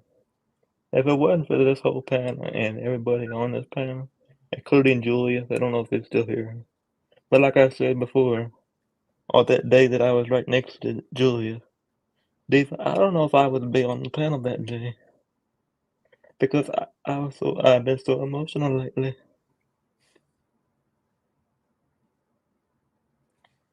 And it's just how I feel right now. I take it day by day. And if I don't feel like doing something, I don't do it. But if it was since it was since I was right next to Julius made me feel more comfortable. I appreciate you, Dustin, for coming up here. And I appreciate all your support. And I want you to know that we're always thinking about you, praying for you. And I know you're going through a lot. But you know what, Dustin? You're strong. And what I like about you is you participate in life. And you came here through these YouTube streets and you got your show over there on the Juice Radio and Talk Show. Stay strong. God is with you. Thank you, David. You're welcome. So Lady L, Diva, she said she was in counseling. She even gave her psychologist a shout out on the show. And you know what, Lady L? She got the wrong counselor. And let me say this about counseling. I done had a dozen or plus in my life. Let me say this about counseling. Sometimes you and the counselor may not connect. Don't disconnect from that counselor and keep looking until you find one that connects with you and that's going to help you level up and not allow you to sit in your mess thinking what you is doing is correct and right. Diva, can I make a comment towards the counseling? Counseling and going to the therapist and psychiatry does not work unless you're honest. You have to be honest. And Monique doesn't strike me as a person that's honest. I appreciate you, Naughty Love. I want to say this really quickly. I appreciate everyone that came up on this panel tonight. I want to thank y'all for your honesty, for being authentic, for sharing your story, your true stories. And listen, I want everybody, and I'm not saying anybody didn't or did. I just want everybody to connect with us and know that, no, Allison, you're fine. Allison, you're fine. It's okay. I want everybody to know that our judgment is not so harsh so much towards mothering because we know as parents that this thing is not easy. You do not get a blueprint. But I'm just saying God will send you the people. If he send you the people, try to connect and understand and maybe not be so, you got your blinders on and you don't want to hear nobody else. But what we're saying with Monique is chase after your son. I love that. Come on. Why she left us and now her name Carrie. I love that you said that. Chase after your son. Change the language. Don't give up. Mm-hmm. Don't give up. Yes, Allison, you're good. I want to show the feel good story. Are we good? Let's roll into the feel good story because we're in overtime, but it's okay. Now y'all ain't gonna have me doing a week of Monique. Now I ain't doing that with y'all. Diva, say good night to everyone. I'm gonna drop down into the bushes and watch the Okay. story. Okay, Have a good night, you. everyone. Yes, I appreciate it. Tell Monique to stop talking if you don't want to do a week. Oh, dude, that's not the. I can't show that story. That's not the one I want to go to. I'm gonna have to adjust my thing again because we didn't get to the second story. Hold on, guys. I just need to X out of some of this stuff because I cannot find my feel-good story. While Diva doing that, if y'all have not hit the like button, hit the like button. It's a free and easy way to support Diva and show her you love her. Okay. Oh, there we go. I found it, y'all. I found it. All right, y'all ready? Hold on 1 second, guys. We end the week. Oh, what a story, right? So I hope we brought in the connection there. Allison, you're fine. Allison, I appreciate you. Thank you so much for the super chat. This was a heavy conversation. I want to thank y'all for being here. And actually, I was trying to show you. I got to find it later. I'll find it next time and bring it up. I wanted to show you a picture of my mom and dad, but I'll find it at another time and bring it up. But I will end. That was a good story. But I end on another note. I'll show you a throwback of Diva. A throwback. Anyway, guys, listen. Thank you for being here. I appreciate y'all. If y'all didn't hit that like button coming in, hit the like button going out. Okay, that was a throwback of me. Hit the like button going out, and I'll see you next time. Good night and goodbye, everybody. Do not cheat the Diva, always right. Thank you. Good night, everybody.